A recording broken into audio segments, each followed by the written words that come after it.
I am Malvika, your sociology educator and mentor. So as you guys know, हमारा exam अब बहुत पास आ गया, तो इसलिए ये बहुत नेसेसरी टाइम है जहाँ पे आप अपनी प्रिपरेशन शुरू कर देनी चाहिए. आई जस्ट होप आप सबने प्रिपरेशन शुरू कर दी हो, बट इन केस अगर आपने नहीं की है तो आप हमारे कोर्सेज को जाकर विजिट कर सकते हो, जहाँ पे आपको CUET PG सोशियोलॉजी का कोर्स जस्ट 2000 अराउंड में पड़ जाएगा. And not just that, I am here to guide you personally, because बहुत सारे बच्चे अभी भी कंफ्यूज होंगे कि मैम अभी से पढ़ना शुरू करें तो क्या हम CUET PG क्रैक कर सकते हैं. ऑफकोर्स आप कर सकते हैं, but you don't need the right resources and the right guidance. And for that CUET concept is here, I am here, तो you can rely upon us. ठीक है, तो अब बात करते हैं आज की वीडियो की. ठीक है, तो जो आज हम पढ़ने वाले हैं, आज हम पढ़ने वाले हैं सोशल रिसर्च के पूरे यूनिट को. ठीक है, माइट पॉसिबल 2 घंटा लग जाएगा, 2 घंटे से थोड़ी ज़्यादा वीडियो चले जाए, बट ये पूरा टॉपिक आज हम कवर कर देंगे. इसके बाद आप जाकर MCQs को लगाइए. कुछ भी डाउट आ रहा है कमेंट सेक्शन में आप पूछ सकते हैं. तो now let's start with the video. Okay, सबसे पहले आपको ये समझना है कि रिसर्च क्या होता है. सोशल रिसर्च आप तब समझोगे जब आपको रिसर्च का पता चलेगा. तो when I talk about research, तो रिसर्च हमारे यहाँ पे 2 वर्ड से मिलकर बनता है, दैट इज री एंड सर्च. तो री का मतलब क्या होता है? री का मतलब होता है अगेन, किसी भी चीज को बार बार करोगे, दैट इज री. और अगर हम बात करें सर्च का मतलब होता है इन्वेस्टिगेट करना. तो इन शॉर्ट अगर हम रिसर्च का मतलब समझे, जब हम किसी चीज को बार बार इन्वेस्टिगेट करेंगे कि मे भी हमें कोई नई इन्फॉर्मेशन मिल जाए, या फिर हमारी जो पुरानी इन्फॉर्मेशन हमारे पास है उसको इन्वेस्टिगेट करें, बार बार चेक करें कि क्या ये इन्फॉर्मेशन रिलायबल है भी कि नहीं, तो इसको हम बोल देंगे रिसर्च. ठीक है, तो यहाँ पे साइड बाय साइड हम छोटा छोटा लिखते भी चलेंगे. और पहले बता दूं, वन शॉट है, क्लास नोट्स बनाते हुए चलना है. ठीक है, और इससे नोट्स बनाने हैं ना कि वो एग्जाम्स तक आपके काम आ जाए. ठीक है, ओके. तो मैंने आपको क्या बताया कि रिसर्च हमारा 2 वर्ड से ड्राइव है. री का मतलब क्या है? अगेन. एंड सर्च का मतलब यहाँ पे क्या हो जाता है? To investigate. तो यहाँ से आई होप आपको रिसर्च का मतलब समझ आ गया होगा. अब जब ये रिसर्च वर्ड के आगे हमारा सोशल लग जाएगा, that would be social research. अब सोशल रिसर्च क्या होता है? जब हम सिस्टमैटिक स्टडी करते हैं ह्यूमन बिहेवियर की और सोशल फिनोमिना की यूजिंग साइंटिफिक मेथड्स. ठीक है, जब भी हम बात करेंगे रिसर्च की तो हम ट्राई करते हैं हमारी रिसर्च साइंटिफिक इन नेचर हो, राइट. तो जब हम बात करें सोशल रिसर्च की, तो social research will focus on कि सबसे पहले एक सिस्टमैटिक स्टडी होनी चाहिए ह्यूमन बिहेवियर की, जो हमारे आसपास सोशल फिनोमिना हो रहे हैं उनकी सिस्टमैटिक स्टडी होनी चाहिए using scientific methods. I hope research और सोशल रिसर्च का मीनिंग आपको क्लियर है. ठीक है, नेक्स्ट अब हम लोग चलेंगे कि हम ये सोशल रिसर्च करते क्यों है, ये सोशल रिसर्च हम लोग कंडक्ट ही क्यों करवाते हैं, that is our main question. तो उसका आंसर आपको यहाँ पे ऑब्जेक्टिव्स में मिल जाएगा. सबसे पहले मे बी हमें कोई नए फैक्ट चाहिए हो. ठीक है, मे बी कोई नई सोशल प्रॉब्लम अराइज हो रही है और आपको उसको प्रॉब्लम का सॉल्यूशन ढूंढने के लिए आपको रिसर्च करनी पड़ेगी. ठीक है, आपको नए फैक्ट्स को ढूंढने के लिए सोशल रिसर्च करनी पड़ेगी, या फिर एज आई सेड अर्लियर आपके जो पुराने फैक्ट्स हैं उनको भी कंफर्म करने के लिए कि ये सोशल फैक्ट उस टाइम पे तो सही थे, पर क्या ये सोशल फैक्ट अभी भी सही है, उसकी कंफर्मेशन के लिए भी आप फिर से सोशल रिसर्च कंडक्ट कर सकते हैं. ठीक है, और जैसे हमने सोशल रिसर्च की डेफिनेशन में पढ़ा कि ह्यूमन बिहेवियर को अंडरस्टैंड करने के लिए और कैसे ह्यूमन आपस में इंटरेक्ट करते हैं, कैसे उनका सोशल इंटरेक्शन होता है, उसको अंडरस्टैंडिंग को डेवलप करने के लिए भी हम सोशल रिसर्च कंडक्ट करवा सकते हैं. नेक्स्ट, जो कॉज एंड इफेक्ट रिलेशनशिप है उसको एस्टैब्लिश करने के लिए भी रिसर्च बहुत जरूरी है. अब जो ये ऑब्जेक्टिव है ये सोशल रिसर्च और रिसर्च दोनों में है, बिकॉज अगर आप नेचुरल साइंस की बात करते हो वहां पर भी आप एक कॉज एंड इफेक्ट रिलेशनशिप तभी एस्टैब्लिश कर पाते हो जब आप उस बारे में रिसर्च करते हो कि क्या सच अलग अलग सिचुएशंस में वो चीज अप्लाई करके देखते हो कि क्या सच में ये इसका कॉज है और ये इसका इफेक्ट है. वैसे ही सोशल रिसर्च में भी आप यही करते हो. आप अलग अलग सोसाइटीज में भी आपने जनरल लॉ फॉर्म किया, आप उसको अलग अलग सोसाइटी में वहां पे चेक करोगे. ठीक है, उस जो आपका ओल्ड फैक्ट है, जो आपने अभी जो हाइपोथेसिस फॉर्मेशन किया, लाइक से आपने एक हाइपोथेसिस फॉर्मेशन किया. हाइपोथेसिस क्या होता है पढ़ेंगे आगे, टेक अ पे. ठीक है, तो अगर आपने कोई हाइपोथेसिस फॉर्मेशन किया है कि कोई जनरल लॉ बनाया है कि इस सोसाइटी पे ये अप्लाई हो रहा है, क्या ये नेक्स्ट सोसाइटीज पे भी अप्लाई हो रहा है, तो आप अलग अलग सोसाइटीज में जाकर उस बारे में रिसर्च करेंगे कि क्या ये जो हम सोशल फैक्ट की बात कर रहे थे, जो हम बात कर रहे थे जनरल लॉ की, क्या ये अभी भी एग्जिस्ट कर रहा है कि नहीं. ठीक है, तो इसको हम क्या बोल देते हैं, कॉज एंड इफेक्ट रिलेशनशिप. ठीक है, तो जब हम बात करेंगे सोशल रिसर्च की तो इसका ऑब्जेक्टिव सबसे पहले क्या देखा हमने कि सबसे पहले वी नीड टू चेक कि आपको कोई नए फैक्ट एस्टैब्लिश करने हैं, माइट पॉसिबल आपको कोई नए फैक्ट एस्टैब्लिश करने हैं या फिर आपको ओल्ड फैक्ट्स को कंफर्म करना है, राइट? यही पढ़ा ना।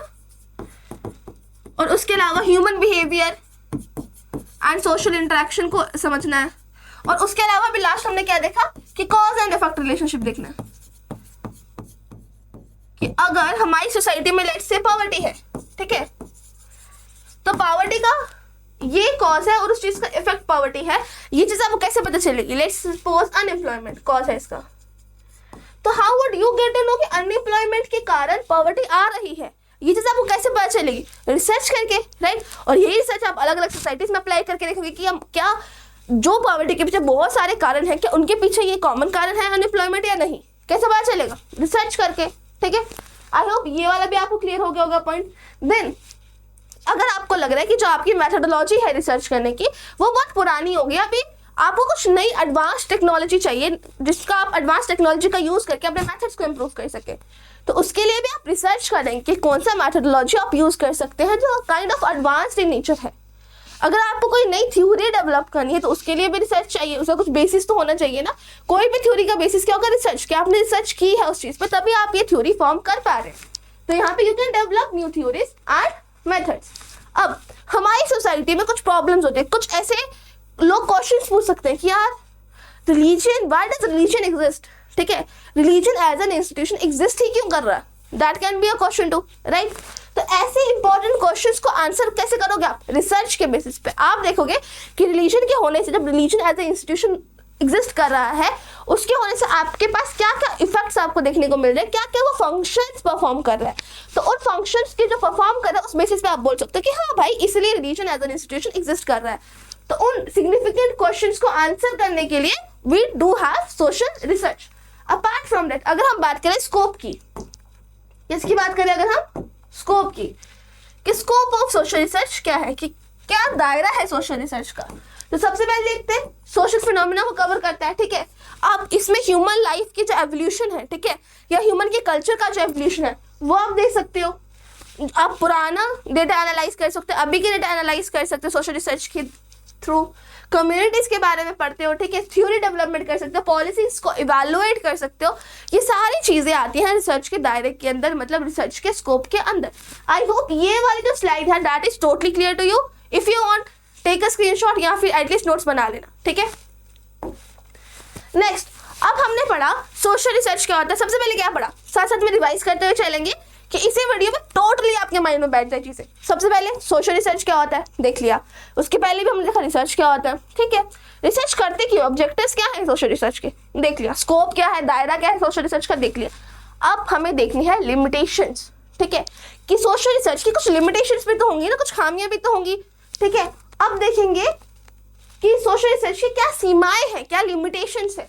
तो सबसे पहले कि अगर आप सोशल रिसर्च कर रहे हो, माइट पॉसिबल कि जो रिसर्चर है, रिसर्चर का बायस उसमें एक रोल परफॉर्म करे। लेट्स सपोज मैं कहीं गई हूँ रिसर्च करने and I am from J&K, तो मैं बॉर्डर एरियाज पे रिसर्च करने गई हूँ, बट माइट पॉसिबल ना वहाँ पे मैं ऑब्जेक्टिवली चीज़ों को ना देखकर अपने बायस से देखूँ, बिकॉज कहीं ना कहीं उस जगह से तो मेरे इमोशंस जुड़ रखे हैं बहुत ज़्यादा, राइट। तो वहाँ पे अगर मैं रिसर्चर हूँ तो मेरा बायस आ सकता है, राइट। तो सोशल रिसर्च की एक सीमा ये भी है, एक लिमिटेशन ये भी है कि जो रिसर्चर है ना उसका बायस कहीं ना कहीं इम्पैक्ट कर सकता है आपकी रिसर्च को, ठीक है। नेक्स्ट, अब ह्यूमन बिहेवियर कोई नेचुरल साइंसेस के स्कोप के अंदर तो आती नहीं है, क्यों? Because human behaviour is very complex. May be आपका सोचने का तरीका और मेरे सोचने का तरीका अलग है, राइट। जिस प्रॉब्लम को मैं किस पर्सपेक्टिव से देख रही हूँ और आप किस पर्सपेक्टिव से देख रहे हो वो चीज डिफर करेगी। तो इसलिए हम बोलते हैं जो ह्यूमन बिहेवियर है that is very complex, plus that is also variable in nature, right. Variable मतलब चेंजिंग है, तो ह्यूमन बिहेवियर चेंज होता रहता है और ह्यूमन बिहेवियर बहुत ही ज्यादा कॉम्प्लेक्स है इन नेचर, इसलिए सोशल रिसर्च की एक लिमिटेशन ये भी बन जाती है। नेक्स्ट हम लोग देखते हैं कि ह्यूमन के एरर्स भी आते हैं रिस्पॉन्सेज में। So let's take an example कि कोई ड्रग एडिक्ट है एंड हम उससे कुछ क्वेश्चंस पूछ रहे हैं। अब वो जो हमारा रिस्पॉन्डर है वहां पे मे भी वो सही आंसर्स ना दे, वो हिचकिचाए आंसर्स देने में, वो गलत आंसर्स दे। अब जब वो आंसर्स ही गलत देगा तो हमारे पास रिस्पॉन्सेस ही गलत आएंगे, तो हम प्रॉपर रिसर्च कैसे कर सकते हैं, राइट? वो हमारी रिसर्च की एक सीमा बन जाएगी, राइट? वो कहीं ना कहीं एक लिमिटेशन हो जाएगी हमारी सोशल रिसर्च की। तो आई होप ये चीज भी आपको क्लियर है।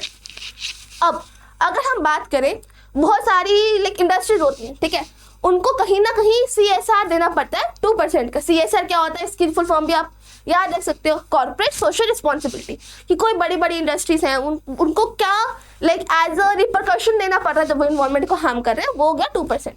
अब अगर वो इंडस्ट्री किसी रिसर्चर को बोल रही है, जाओ देखो कि इन्वायरमेंट को कितना हार्म हुआ है, कितना इम्पैक्ट हुआ है, कि हम कैसे उस लाइक प्रॉब्लम को डील कर सकते हैं, तो वो रिसर्चर को फंड कौन करेगा? वो रिसर्चर को फंड करेगा वो इंडस्ट्री, राइट?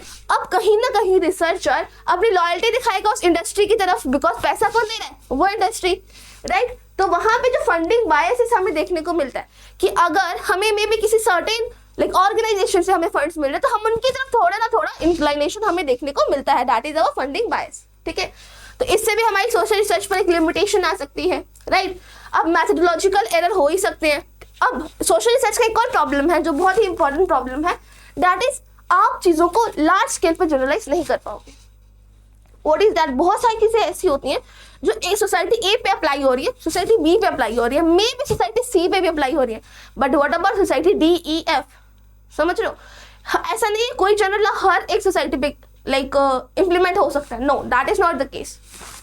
नेक्स्ट हम चलते हैं, एथिकल कंस्ट्रेंट्स भी आते हैं। Now what do you mean by ethical constraints?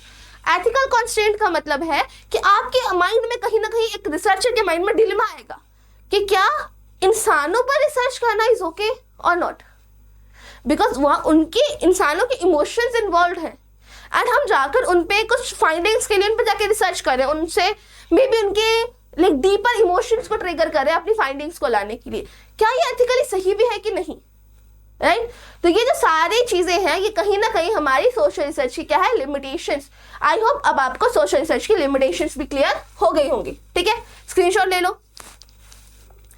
Next, अब हमारे पास इंपॉर्टेंट चीज आती है, that is types of research. To be noted, types of research important है, इसको लाइटली नहीं लेना, ठीक है? टाइप्स ऑफ रिसर्च से क्वेश्चन पूछे जा सकते हैं, ठीक है? तो अब टाइप्स ऑफ रिसर्च देखेंगे। हमारे पास बहुत सारे टाइप्स ऑफ रिसर्च है, तो हम सबको थोड़ा थोड़ा देखते हुए चलेंगे। सबसे पहले अगर हम बात करते हैं प्योर रिसर्च की। प्योर रिसर्च क्या होता है? जब आप रिसर्च कर रहे हो ताकि आपको सिर्फ नॉलेज मिल सके, ठीक है? प्योर रिसर्च वो रिसर्च है जहां पर आप रिसर्च कर रहे हो जस्ट फॉर नॉलेज से, आपको बस नॉलेज के लिए रिसर्च करनी, आपको उसको कोई एप्लीकेशन नहीं करना, कोई सोशल प्रॉब्लम को दूर नहीं करना, आप बस एक चीज के बारे में नॉलेज रखना चाहते हो, that is what pure research mean, कि नॉलेज फॉर इट्स ओन से। जैसे कि अगर कोई भी प्रॉब्लम है, उसको अगर आपको प्रॉब्लम को सॉल्व करने के लिए रिसर्च करनी है, तो क्या आप प्योर रिसर्च करोगे? बताओ। नहीं, अभी बताया ना मैंने, सिर्फ नॉलेज के लिए कि अच्छा कोई प्रॉब्लम है क्या सोसाइटी में, तो उस प्रॉब्लम को खोजने के लिए आप प्योर रिसर्च कर सकते हो, बिकॉज आप यहाँ पे बस ये जानना चाह रहे हो कि क्या कोई सोशल प्रॉब्लम एग्जिस्ट कर रही है, वो आएगा प्योर रिसर्च के अंदर। तो आप बोलोगे मैम ये प्योर रिसर्च के अंदर आएगा, तो जो प्रॉब्लम्स के सॉल्यूशन ढूंढने के लिए रिसर्च होती है उसको आप क्या बोलोगे? उसको हम बोलेंगे अप्लाइड रिसर्च। अप्लाइड रिसर्च का मतलब क्या है? ये उस टाइप, एक ऐसे टाइप की रिसर्च है जहां पर आप रिसर्च करते हो ताकि आप सोशल प्रॉब्लम्स को सॉल्व कर सको, आप उनके सॉल्यूशन फाइंड आउट कर सकते हो। तो यहाँ पे जो प्योर रिसर्च है, क्या आप उसको अप्लाई करते हो? क्या आप प्योर रिसर्च को अप्लाई करते हो? Then the answer is no, pure research को अप्लाई नहीं किया जाता। प्योर रिसर्च सिर्फ नॉलेज के लिए होती है, मैंने बताया। बट अगर हम बात करें अप्लाइड रिसर्च की, क्या अप्लाइड रिसर्च जो हमारी है इसको आप अप्लाई करोगे? ये इसको हम अप्लाई करेंगे, इसका एप्लीकेशन हम करेंगे। अब एप्लीकेशन करेंगे ताकि जो प्रैक्टिकल प्रॉब्लम्स हमारी सोसाइटी में हमें देखने को मिल रही है उसको हम सॉल्व कर सकें। तो आई होप प्योर रिसर्च और अप्लाइड रिसर्च क्लियर है, ठीक है? नेक्स्ट हम बात करते हैं एक्सप्लोरेटरी रिसर्च की। अब एक्सप्लोर करने का मतलब किसी के बारे में जानना, राइट? तो एक्सप्लोरेटरी रिसर्च का मतलब क्या होगा? अगर आपको कोई नया टॉपिक दिखता है और उसको उस टॉपिक पर रिसर्च करने से पहले आपको कुछ बेसिक इन्फॉर्मेशन तो पहले चाहिए होगी। आप पढ़ रहे हो पावर्टी का मतलब भी आपको नहीं पता, तो कुछ सेंस बनता है उस रिसर्च का? नहीं, आपको कुछ बेसिक इन्फॉर्मेशन तो चाहिए होगी ना उस टॉपिक के बारे में जिस पे आप फर्दर रिसर्च करने वाले हो और समथिंग। तो उस रिसर्च को जो आप बेसिक शुरू की, लाइक किसी भी फिनोमिना को पढ़ने के पहले की अगर आप लाइक उनका बेस जानना चाहते हो कि वो चीज़ क्या है, ठीक है, प्राइमरी इन्वेस्टिगेशन करना चाहते हो, उसको हम क्या बोल देंगे, एक्सप्लोरेटरी रिसर्च की। कोई भी न्यू टॉपिक आपको देखने को मिल रहा है, तो जैसे अगर एआई, शुरू में अगर आपको एआई के बारे में जब एकदम शुरू में आया था, जब आर्टिफिशियल इंटेलिजेंस की जो शुरुआत हुई थी, वहाँ पर लोगों के लिए बहुत नया टॉपिक था, तो लोगों ने एक्सप्लोरेटरी रिसर्च करना शुरू कर दिया कि ओ ऐसी ऐसी चीज़ें हैं, ठीक है, just to get a idea about it. तो जब हम नए टॉपिक की शुरुआत की इन्वेस्टिगेशन करते हैं, नए टॉपिक पर पहली शुरुआत इन्वेस्टिगेशन करते हैं ताकि एक बेसिक इन्फॉर्मेशन हमें हो जाए, उसको हम बोलते हैं एक्सप्लोरेटरी रिसर्च, ठीक है। नेक्स्ट हमारे पास आता है डिस्क्रिप्टिव रिसर्च। डिस्क्रिप्टिव रिसर्च क्या होता है कि जो चीज़ जैसी है उसको वैसा ही रहने दो, राइट, जो चीज़ जैसी है उसको वैसा ही लिख दो। मतलब आप बस व्हाट का आंसर करिए, आप ये मत बताओ क्या होना चाहिए, नहीं बताओ, कैसे होना चाहिए मत बताओ, आप बस बताओ कि क्या चीज़ है अभी के टाइम पे, क्या चीज़ है, जो चीज़ है इसको डिस्क्राइब कर दो। अगर लाइक जैसे मैंने बोला कि आपको यहाँ पे बस सिचुएशन को डिस्क्राइब करना है, बस सिचुएशन क्या है उसको बताना है, क्यों कैसे ये सब मत बताओ, बस क्या है ये बताना, ठीक है। जैसे सिचुएशन एग्जिस्ट कर रही है उसको वैसे ही डिस्क्राइब कर दो। फॉर एग्जाम्पल हमारा सेंसस पार्ट है डिस्क्रिप्टिव रिसर्च का, बिकॉज यहाँ पे अपने बायस नहीं लाते, जो है वैसे आप नोट करते जाते हो कि ठीक है इतने लोग हैं, इतने लोग नहीं हैं, ठीक है। Is it clear? अब इस चीज़ में क्या रखना, आपको इस वीडियो में जो भी होमवर्क दे रही हो ना, अगर आप वो करोगे ना तो इससे ज़्यादा आपको पढ़ने की नीड नहीं पड़ेगी, बट अगर आप होमवर्क नहीं करोगे तो फिर वो आपका फॉल्ट होगा, राइट। तो अगर हम बात करें डायग्नोस्टिक रिसर्च की, तो डायग्नोस्टिक रिसर्च जो रिसर्च है हमारी, ये हमारे कॉज एंड इफेक्ट पे कहीं ना कहीं फोकस करती है, ठीक है, कॉज एंड इफेक्ट पे फोकस करती है। एंड यहाँ पर एक और रिसर्च आप लिख सकते हो, दैट इज एक्सप्लेनेटरी रिसर्च। तो जो एक्सप्लेनेटरी रिसर्च है वो कहीं ना कहीं फिनोमेना को एक्सप्लेन करने का काम करती है कि ऐसा क्यों है, ठीक है, ये आंसर करती है कि ऐसा क्यों है। जब डिस्क्रिप्टिव करते वो क्या है बता रहा था, ये क्यों है बता रहा था, राइट। अब जो हमारी डायग्नोस्टिक रिसर्च है ये अप्लाई की जाती है, ये करी जाती है कि अगर हम कोई सोशल फिनोमेना है, सोशल प्रॉब्लम है लेट्स से, तो उस सोशल प्रॉब्लम को हमें पहले डायग्नोज करना पड़ेगा कि इसमें ये प्रॉब्लम है, तो उसका कॉज क्या है, उसका रूट कॉज क्या है। तो यहाँ पर हम फोकस करते हैं रूट कॉज पे कि इस प्रॉब्लम का रूट कॉज क्या है और उसके क्या सॉल्यूशन हो सकते हैं। तो जब डायग्नोस्टिक रिसर्च की बात आएगी तब हमारी बात आ जाएगी रूट कॉज की, ठीक है। अब यहाँ तक आपको एक होमवर्क मैं देती हूँ, दैट इज होमवर्क नंबर 1। तो होमवर्क नंबर 1 क्या है? तो होमवर्क नंबर 1 ये है कि you guys have to check कि किस रिसर्च में आप वाई को आंसर करते हो, किस रिसर्च में आप हाउ का आंसर करते हो और किस रिसर्च में आप व्हाट का आंसर करते हो। ये आपका होमवर्क नंबर 1 है, ठीक है। ऐसे होमवर्क देते जाओगे, करते जाना, रिसर्च का टॉपिक यहीं से कंप्लीट हो जाएगा, ठीक है। तो आपको होमवर्क नंबर 1 मैंने क्या दिया, किस रिसर्च में वाई का आंसर मिलता है आपको, किस रिसर्च में हाउ का एंड किस रिसर्च में व्हाट का। ध्यान से बातें सुनी होंगी ना, आधे से ज़्यादा क्या सभी बता दिया ये मैंने, तो इसका कमेंट सेक्शन में लिखना, ठीक है। और नहीं समझ आए तो पूछ लेना, मैं बता दूंगी। नेक्स्ट हम लोग चलते हैं, अपने कुछ और भी टाइप्स ऑफ रिसर्च हमारे पास होती है, अब उनको देखते हैं। तो सबसे पहले ये जो क्रॉस सेक्शनल और लॉन्गिट्यूडनल रिसर्च है ये आपको बाद में पढ़ाती हूँ मैं, जैसे इस सारी जो बाकी बची हुई टाइप्स है इसके बाद। अभी हम बात कर लेते हैं अपनी एक्शन रिसर्च की। तो एक्शन रिसर्च कहीं ना कहीं रिलेटेड है हमारे लाइक अप्लाइड रिसर्च की तरह ही, बता देते हैं। So we are talking about what, action research. तो एक्शन रिसर्च में भी आप रिसर्च करके ऐसी चीजें फाइंड आउट करते हो जिसको आप इमीडिएटली अप्लाई कर सको, अभी के अभी अप्लाई कर सको, इमीडिएटली अप्लाई कर सको, ठीक है। अब यहाँ पे आपके पास एक्शन रिसर्च के कुछ स्टेप्स होते हैं कि आप किस स्टेप्स में एक्शन रिसर्च करते हैं। ये मैंने लिखा भी है यहाँ पे, जो यहाँ पे मैंने लिखा है ना, ये कुछ नहीं है, ये इसके स्टेप्स हैं कि एक्शन रिसर्च परफॉर्म करने के क्या स्टेप्स होते हैं, ठीक है। स्टेप्स के सबसे पहले आप प्लान करते हो चीज़ों को, क्या करते हो, वेट अ सेकंड यहाँ पे ना, सबसे पहले आप क्या करते हो, प्लान करते हो चीज़ों को, ठीक है। फिर आप एक्ट करते हो, प्लानिंग जो आपने की उसके अकॉर्डिंग आप एक्ट करना शुरू कर देते हो। और जब आप एक्ट कर लेते हो फिर उसके बाद आप चीज़ों को ऑब्जर्व करते हो, क्या करते हो, ऑब्जर्व करते हो, एंड फाइनली आप रिफ्लेक्ट करते हो। तो ये इसी सीक्वेंस में आपकी एक्शन रिसर्च परफॉर्म होती है, ठीक है, क्लियर। नेक्स्ट हम चलते हैं अपने स्ट्रक्चर्ड और अनस्ट्रक्चर्ड लाइक रिसर्च पे। अब स्ट्रक्चर्ड रिसर्च वो रिसर्च है जहाँ पे ऑलरेडी सब चीज़ें फिक्स्ड है, एक प्रॉपर लाइक आपके पास क्वेश्चनर है रिसर्च करने का, या आपके पास लाइक प्रॉपर ऑब्जेक्टिव्स है, प्रॉपर सीक्वेंस है कि कैसे कैसे आप चीज़ें कंडक्ट करने वाले हो, पूरी चीज़ें प्लान है। तो कहीं ना कहीं आप स्ट्रक्चर्ड रिसर्च को बोल सकते हैं प्लान रिसर्च, यहाँ पे ऑलरेडी सब चीज़ें प्लान होती हैं। और अनस्ट्रक्चर्ड रिसर्च को हम बोल सकते हैं अनप्लान्ड रिसर्च, कि अनस्ट्रक्चर्ड रिसर्च क्या होती है, अनप्लान्ड होती है। नेक्स्ट हम बात करते हैं क्वालिटेटिव रिसर्च पे, ठीक है। क्या बात करते हैं, क्वालिटेटिव रिसर्च पे। क्वालिटेटिव रिसर्च में हम कहीं ना कहीं डील करते हैं क्वांटिटी से, ओ सॉरी क्वांटिटेटिव में आप डील करते हो क्वांटिटी से, मतलब नंबर से,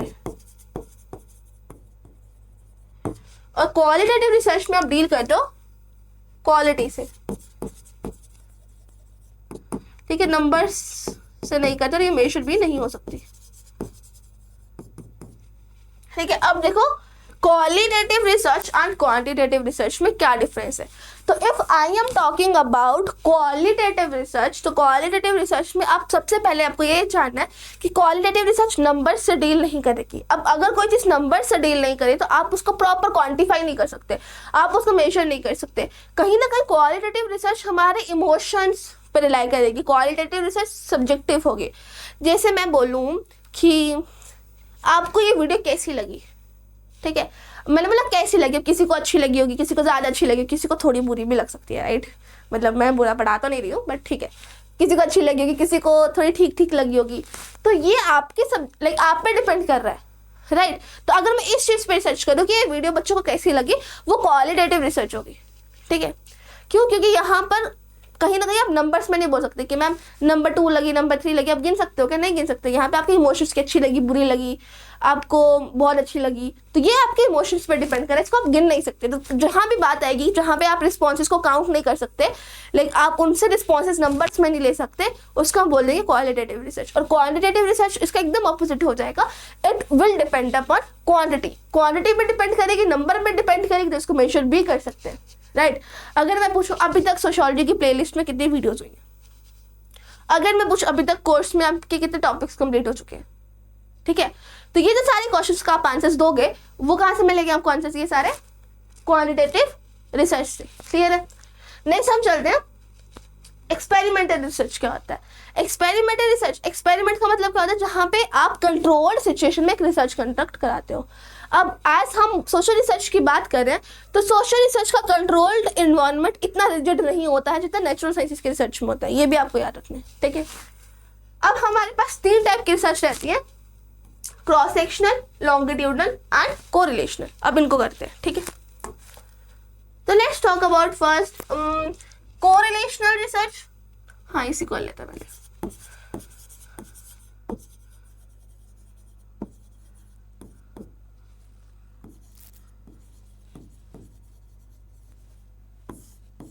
तो अगर मैं बात कर रही हूँ कोरिलेशनल रिसर्च की, तो ये कहीं ना कहीं इस्टेब्लिश करता है रिलेशनशिप,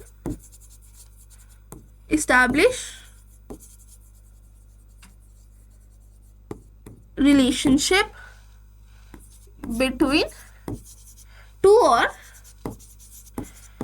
मोर वेरिएबल्स। जब ये एक ऐसी रिसर्च है जहां पर कहीं ना कहीं हम इस्टेब्लिश करना चाहते हैं रिलेशनशिप बिटवीन 2 या 2 से ज्यादा वेरिएबल्स के बीच में। अब आप सोच रहे कि वेरिएबल्स क्या होता है, ये सभी मैं आपको बताऊंगी, नहीं तो आप गूगल पे कह सकते हो, ठीक है। पहले ये समझ लो कोरिलेशनल रिसर्च क्या होता है। तो अगर मैं यहाँ पे बात कर रही हूँ कोरिलेशनल रिसर्च की, कि जब ये एक ऐसी रिसर्च है जहां पर आप 2 से ज़्यादा या 2 वेरिएबल्स के बीच में एक रिलेशनशिप एस्टैब्लिश करना चाहते हो। यहाँ पर आपको कहीं ना कहीं 3 टाइप की कोरिलेशनल रिसर्च देखने को मिल सकती है, जहाँ पे आपको 3 टाइप के रिस्पॉन्सेज मिल सकते हैं। या तो आपकी पॉजिटिव कोरिलेशन होगा, या तो नेगेटिव कोरिलेशन होगा, या फिर नो कोरिलेशन होगा, ठीक है। Now let's talk about positive correlation. अब हम यहाँ पे एग्जाम्पल जो ले रहे हैं ना, एग्जाम्पल में हम ले रहे हैं 2 variables, that is variable A and variable B, ठीक है। तो पॉजिटिव कोरिलेशन में क्या होगा, जो वेरिएबल ए की डायरेक्शन होगी, अगर वेरिएबल ए बढ़ रहा है तो वेरिएबल बी भी बढ़ेगा, एंड अगर वेरिएबल ए घट रहा है तो वेरिएबल बी भी घटेगा। नेगेटिव कोरिलेशन होगा जब भी ऑपोजिट डायरेक्शन में बढ़ेंगे, ए बढ़ेगा तो बी घटेगा, सिमिलरली अगर ए घटेगा तो बी बढ़ेगा। और नो कोरिलेशन में मतलब ए और बी के बीच में कोई रिलेशनशिप है ही नहीं। अब एग्जाम्पल से समझो, ठीक है। तो अगर हम बात करें पॉजिटिव कोरिलेशन की, तो यहाँ पे आपको देखने को मिलेगा अगर आप जितना अच्छे से पढ़ाई करोगे ना उतना ज़्यादा आप स्कोर करोगे, ठीक है। तो यहाँ पे हम एग्जाम्पल देख लो, जितना ज़्यादा आप स्टडी करोगे ना उतना ज़्यादा आपका स्कोर होगा CUT-PG में, राइट। तो ये हमारी एग्जाम्पल आ गई पॉजिटिव कोरिलेशन की, ठीक है। और अगर हम बात करें नेगेटिव कोरिलेशन की, तो इसमें एग्जाम्पल देखो, जितना ज़्यादा आप टाइम पास करोगे ना, जितना ज़्यादा आप टाइम पास करोगे उतना कम आप स्कोर करोगे, राइट। एंड वाइस वर्सा भी, जितना ज़्यादा आप टाइम पास करोगे उतना ज़्यादा आपका स्कोर कम होगा। तो ये देखने को मिल रहा है कि कैसे ये सेम डायरेक्शन में है तो पॉजिटिव कोरिलेशन, उल्टे डायरेक्शन में है तो नेगेटिव कोरिलेशन। समझ में आ गया? अब आई होप कोरिलेशनल जो रिसर्च है ये क्लियर हो गया होगा। अब कोरिलेशनल रिसर्च में भी आप देख सकते हो लीनियर और नॉन लीनियर कोरिलेशनल रिसर्च को भी। ये बहुत शॉर्ट में देख लो यहाँ पे, ठीक है। इतना इंपॉर्टेंट है नहीं बट बता देते। तो अगर मैं बोलूँ इस ग्राफ पे, मैं अगर थोड़ी से भी मैथमेटिक्स के बैकग्राउंड, इकोनॉमिक्स के बैकग्राउंड में, तो ग्राफ का तो बेसिक पता होगा, ये इंपॉर्टेंट नहीं है बट स्टिल ये ए वेरिएबल हम यहाँ पे लिख रहे हैं और बी वेरिएबल हम यहाँ पे नोट कर रहे हैं। तो अगर हम ए वेरिएबल को 1 पॉइंट से बढ़ा रहे हैं तो बी वेरिएबल भी हमारा 1 पॉइंट से बढ़ रहा है। ए को 2 पॉइंट से बढ़ा रहे हैं तो बी का भी 2 पॉइंट से बढ़ रहा है। और जब हम इसमें ग्राफ प्लॉट करेंगे ना तो ये हमारी एक स्ट्रेट लाइन आ जाएगी, इसलिए हम इसको बोलते हैं लीनियर कोरिलेशन। तो अगर यहाँ पे मैं ए वेरिएबल को प्लॉट करूँ, बी वेरिएबल को प्लॉट करूँ और यहाँ पे मैं बोल दूँ कि 3 पॉइंट्स है, तो जब मैं ए को बढ़ा रही हूँ कितने पे, अगर मैं ए को बढ़ा रही हूँ लाइक 1 पे तो हमारे बी 2 बढ़ जा रहे हैं। अब मैं ए को 1 बढ़ा रही हूँ तो हमारा बी 1 ही बढ़ रहा है। तो यहाँ पे इसका ग्राफ कुछ ऐसा बन जाएगा। तो ये हो जाएगा हमारा नॉन लीनियर कोरिलेशन। बहुत ही लाइक इंपॉर्टेंट नहीं है ये, बट समझ आ रहा है तो ठीक है, नहीं समझ आ रहा तो स्किप कर देना, ठीक है, इतना इंपॉर्टेंट नहीं है। मैं लिख देती हूँ फिर भी। ये आ गया लीनियर कोरिलेशनल और ये आ गया नॉन लीनियर कोरिलेशन। क्लियर है? स्क्रीनशॉट ले लो इसका भी। अब इसके बाद हमारे पास 2 ही टाइप्स की रिसर्च बचती है एंड दैट इज व्हाट, वो हमारे पास है कौन सी research, cross sectional and longitudinal research. इसके स्क्रीनशॉट ले लिया। अब चलते हैं आगे। अब हम बात करने वाले क्रॉस सेक्शनल रिसर्च की। पहले करते हैं क्रॉस सेक्शनल रिसर्च की बात।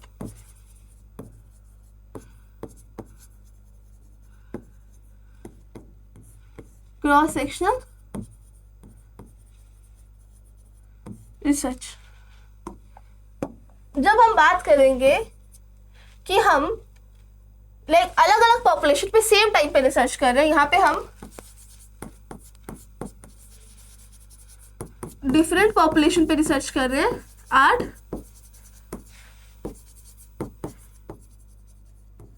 सेम टाइम, तो उसको हम क्या बोल देंगे, क्रॉस रिलेशनल रिसर्च। अब इसका एग्जांपल देखो, मे बी हमें जो रिसर्च करवानी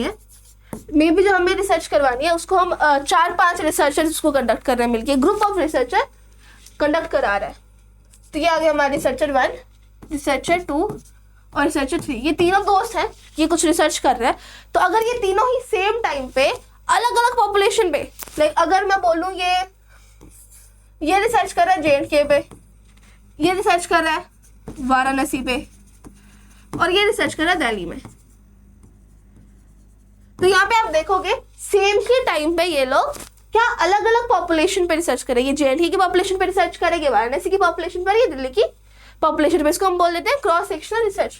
और सेम टाइम पे I can say like Jain 2026 में ये रिसर्च कर रहे हैं, ठीक है, क्लियर होगा। इसको हम क्या बोलेंगे, क्रॉस सेक्शनल रिसर्च। आई होप ये क्लियर है। नेक्स्ट हम चलेंगे लॉन्गिट्यूडनल रिसर्च पे।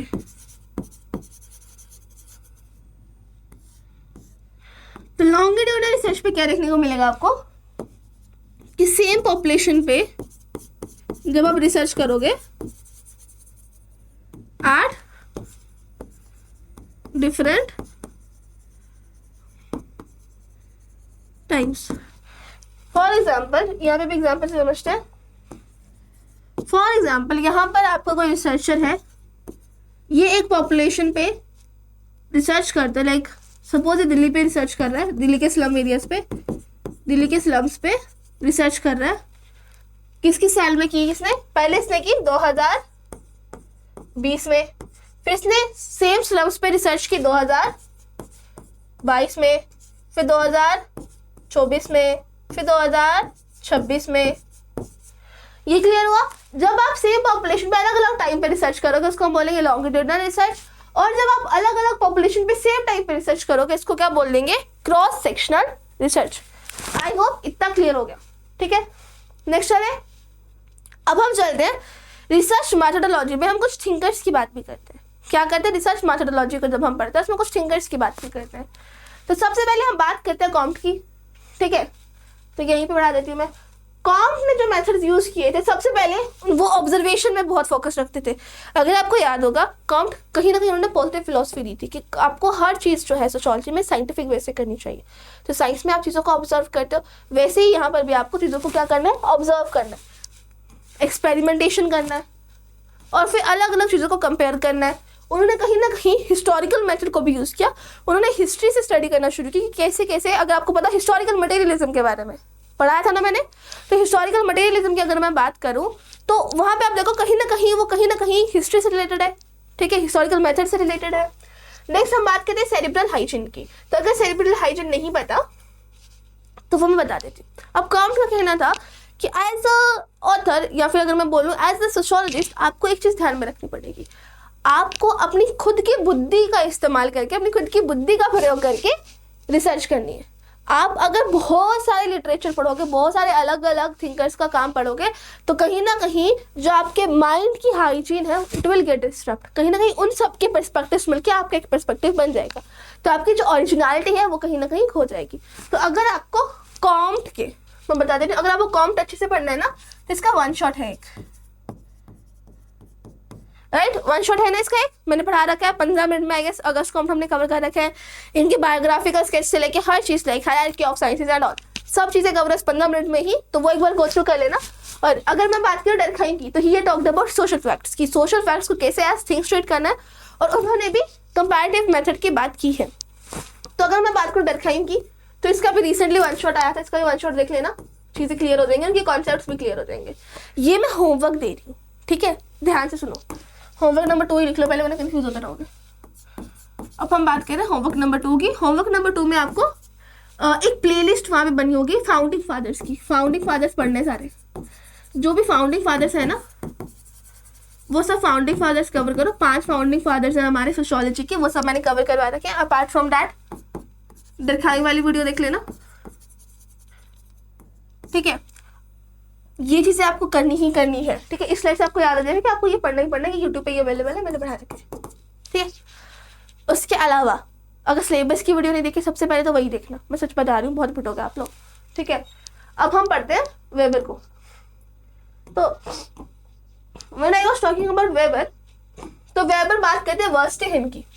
वर्स्टेहिन मतलब आपको कहीं ना कहीं इंटरप्रेटेटिव अंडरस्टैंडिंग करनी है, एकदम डिटेल में इंटरप्रेट करना, डीप अंडरस्टैंडिंग करनी है। कोई भी आप सोशल फिनोमेना पढ़ रहे हो तो आपको समझना है कि ये सोशल फिनोमेना उस इंसान ने वो एक्शन क्यों लिया, ठीक है। आपको कहीं ना कहीं इंटरप्रेट करना है, आपको इतना डिटेल में जाकर उस चीज़ को समझना है कि आपको वो जो एक्शन ले रहा है, जो एक्टर है, उसने वैसा क्यों किया ये भी समझना है, और उसने जो एक्शन लिया उसको भी समझना, मीनिंग्स एंड मोटिव्स समझने हैं आपको कहीं ना कहीं उस एक्टर के एक्शंस के, ठीक है, कि क्या मोटिव था उस एक्शन के पीछे, क्या मीनिंग था उस एक्शन का उस एक्टर के लिए। तो ये सब आपको जब इन डेप्थ में आप पढ़ोगे, इंटरप्रेट करोगे अच्छे से, समझोगे अच्छे से, उसको हम बोलते हैं वर्स्टेहिन का मेथड, ठीक है। तो सॉरी, दरखाइन ने बात की है वर्स्टेहिन की। उसके अलावा अगर हम बात करें, उन्होंने बात की आइडियल टाइप्स की। उनके अकॉर्डिंग आइडियल टाइप्स क्या है, measuring rod. He had said ideal types के एक मेजरिंग रॉड है।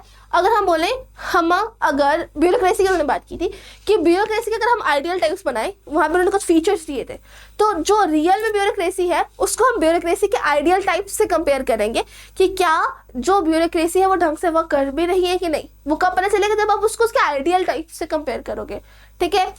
जब हम वेबर पढ़ने वाले हैं, वेबर भी हम वेबर और कार्ल मार्क्स की चीज़ हम यूट्यूब पे कवर कर देंगे, तो उसमें आपको मैं डिटेल में बता दूंगी, ठीक है। देन हम बात करते हैं वैल्यू रेलिवेंस, वैल्यू फ्री और वैल्यू रिफ्लेक्सिव होने की। तो वेबर का कहना था, ये समझना ना, as you can get confuse, wait a second,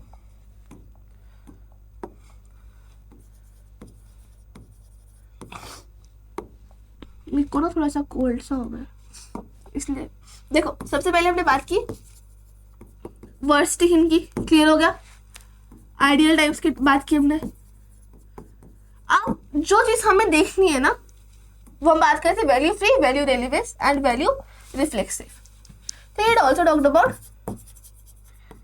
value free, value relevance and value reflexive. तो इस चीज को समझना। तो वेबर बोलते हैं कि जो वैल्यू फ्री होना इज नॉट पॉसिबल। आप ह्यूमन है, आपके अंदर कुछ ना कुछ बायसेस आएंगे ही। आप रिसर्च के शुरू से लेकर रिसर्च के एंड तक वैल्यू फ्री रह ही नहीं सकते। वैल्यू फ्री रहना according to Weber is not possible. इसलिए आपको आप वैल्यू फ्री नहीं रह सकते, इसलिए आपको वैल्यू रेलिवेंस दिखानी होगी और वैल्यू रिफ्लेक्सिव होना पड़ेगा। अब वैल्यू रेलिवेंस क्या होगा? अगर आपको रिसर्च करनी है, जैसे मैं बार बार एग्जाम्पल देती हूँ, जब मैं आपको रिसर्च का टॉपिक कोर्स में पढ़ाई थी तब भी एग्जाम्पल दी थी मैंने कि आई एम फ्रॉम JNK और मे बी मैं बहुत इंक्लाइंड हूँ वहाँ के बॉर्डर के लोगों पे स्टडी करने के लिए। तो मेरा जो इंक्लिनेशन है वो कहीं ना कहीं मेरे बायस से रिलेटेड है। जो मेरे रिसर्च का टॉपिक है वो कहीं ना कहीं मेरे बायसेस पर डिपेंड कर रहा है कि नहीं कर रहा है? बताओ बताओ जल्दी बताओ। कर रहा है, क्योंकि मेरा कहीं ना कहीं पर्सनल कनेक्शन है उस जगह से, राइट। तो वैल्यू रेलिवेंस की कि एक हद तक वैल्यूज होना रेलिवेंट है, वरना आप टॉपिक कैसे डिसाइड करोगे? तो कुछ हद तक वैल्यू रेलिवेंस आपको होना ही पड़ेगा, स्पेशली अगर हम टॉपिक सिलेक्शन की बात करते हैं in things like topic selection, clear है। अब वैल्यू रिफ्लेक्सिव क्या होता है? अगर आपको पता है कि मे बी आपके कुछ बायसेस इस रिसर्च में आ गए हैं, तो you have to be reflexive about it. आपको वो रिफ्लेक्ट करना पड़ेगा अपने रिसर्च में। जैसे अगर मैंने बोलूँ कि मैं वहाँ से हूँ, तो मेरे में भी उस रिसर्च अगर मैं करूँ बॉर्डर एरिया के लोगों पे, तो मेरे कुछ बायसेस उसमें आ जाए, माइट पॉसिबल। तो मैं उस रिसर्च के पेज पे लिख दूँ कि you know I am from this area, तो माइट पॉसिबल कि कुछ वैल्यूज मैंने इंटरव्यू किए हों। तो इसको हम क्या बोलेंगे? वैल्यू रिफ्लेक्सिव होना, कि अगर आपकी कोई वैल्यू आपको लग रहा है इस रिसर्च में आई है, तो उस चीज़ को आप लाइक जो रीडर्स हैं उनको भी रिफ्लेक्ट होना चाहिए, ताकि वो आपकी बातों को आंखें बंद करके ना सुने, वो समझे कि कहीं ना कहीं आपकी वैल्यूज इसमें हो सकती है।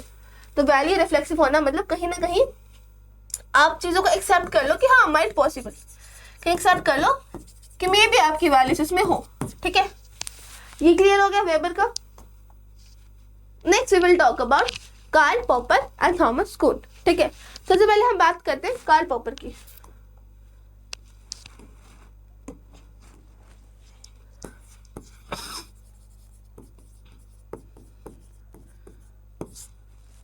तो if I am talking about Karl Popper, तो ये बोलते हैं कि कोई भी साइंस, अगर कोई भी साइंस है that is a good science, अगर वो खुद को फॉल्सिफाई कर पा रही है, मतलब here talked about falsification and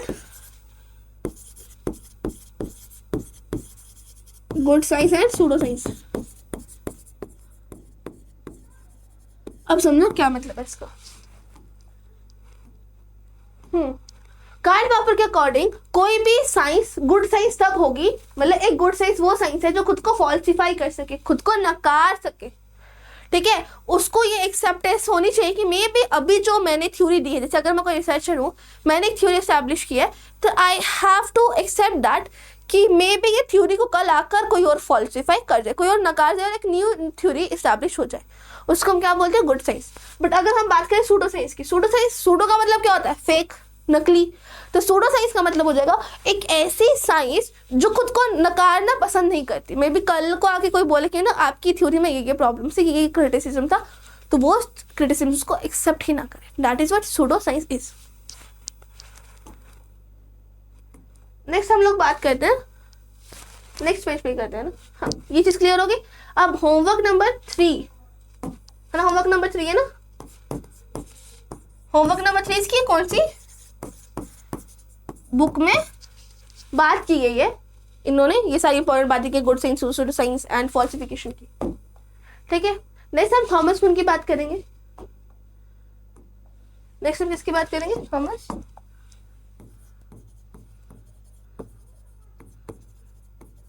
So if I am talking about Thomas Kuhn, then he talks about paradigm shift. Here talked about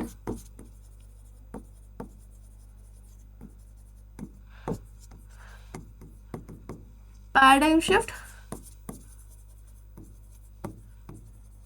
normal size and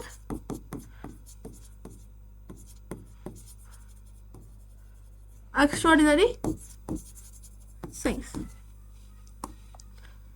अब अंडरस्टैंड दिस थिंग, ठीक है। अब थॉमस कुन के अकॉर्डिंग हमारी नॉर्मल सोसाइटी में एक normal science exist करती है, ठीक है, बट देन हमारी लाइक सोसाइटी में कुछ एनोमी आ जाती है, कुछ क्राइसिस आ जाता है, जिसकी वजह से जो नॉर्मल साइंस है ना वो आंसर नहीं कर पाती क्वेश्चंस को जो कि अराइज किए गए एनोमी के द्वारा, क्राइसिस के द्वारा, ठीक है। वो आंसर नहीं कर पाती उन क्वेश्चंस को जो क्राइसिस के द्वारा हम आगे आए हैं, ठीक है। उनको जब नॉर्मल साइंस आंसर नहीं कर पाएगी तो वहां पर we have to shift our paradigm, वहां पे हम अपना नजरिया बदल देंगे, वहां पे हम अपना पैराडाइम शिफ्ट कर देंगे और एक एक्स्ट्राऑर्डिनरी साइंस एस्टैब्लिश होगी जो इनको भी आंसर कर पाएगी, ठीक है। समझे, जो उस क्राइसिस के द्वारा अराइज किए हुए क्वेश्चंस को भी आंसर कर पाएगी। आई होप थॉमस कुन का चीज आपको क्लियर है। अब इनकी भी एक बहुत इंपॉर्टेंट बुक है, वो भी आपको देखना है, होमवर्क की बुक देखना, होमवर्क नंबर 4 इनकी भी बुक देखना कि क्या कौन सी इंपॉर्टेंट बुक है इनकी, ठीक है। एक बहुत फेमस बुक है इनकी, वो देखना, ठीक है। आई होप ये चीज़ें क्लियर होगी। रिसर्च मैथोडोलॉजी को लेके जो थिंकर्स है, आई होप उनको लेके आपको अभी तक क्लैरिटी मिल गई होगी। नेक्स्ट हम चल रहे हैं सोशल साइंस को करने के लिए प्रॉपर रिसर्च होते हैं, क्या होते हैं, प्रॉपर स्टेप्स होते हैं, सॉरी। तो वो स्टेप्स देखने वाले हम, ठीक है।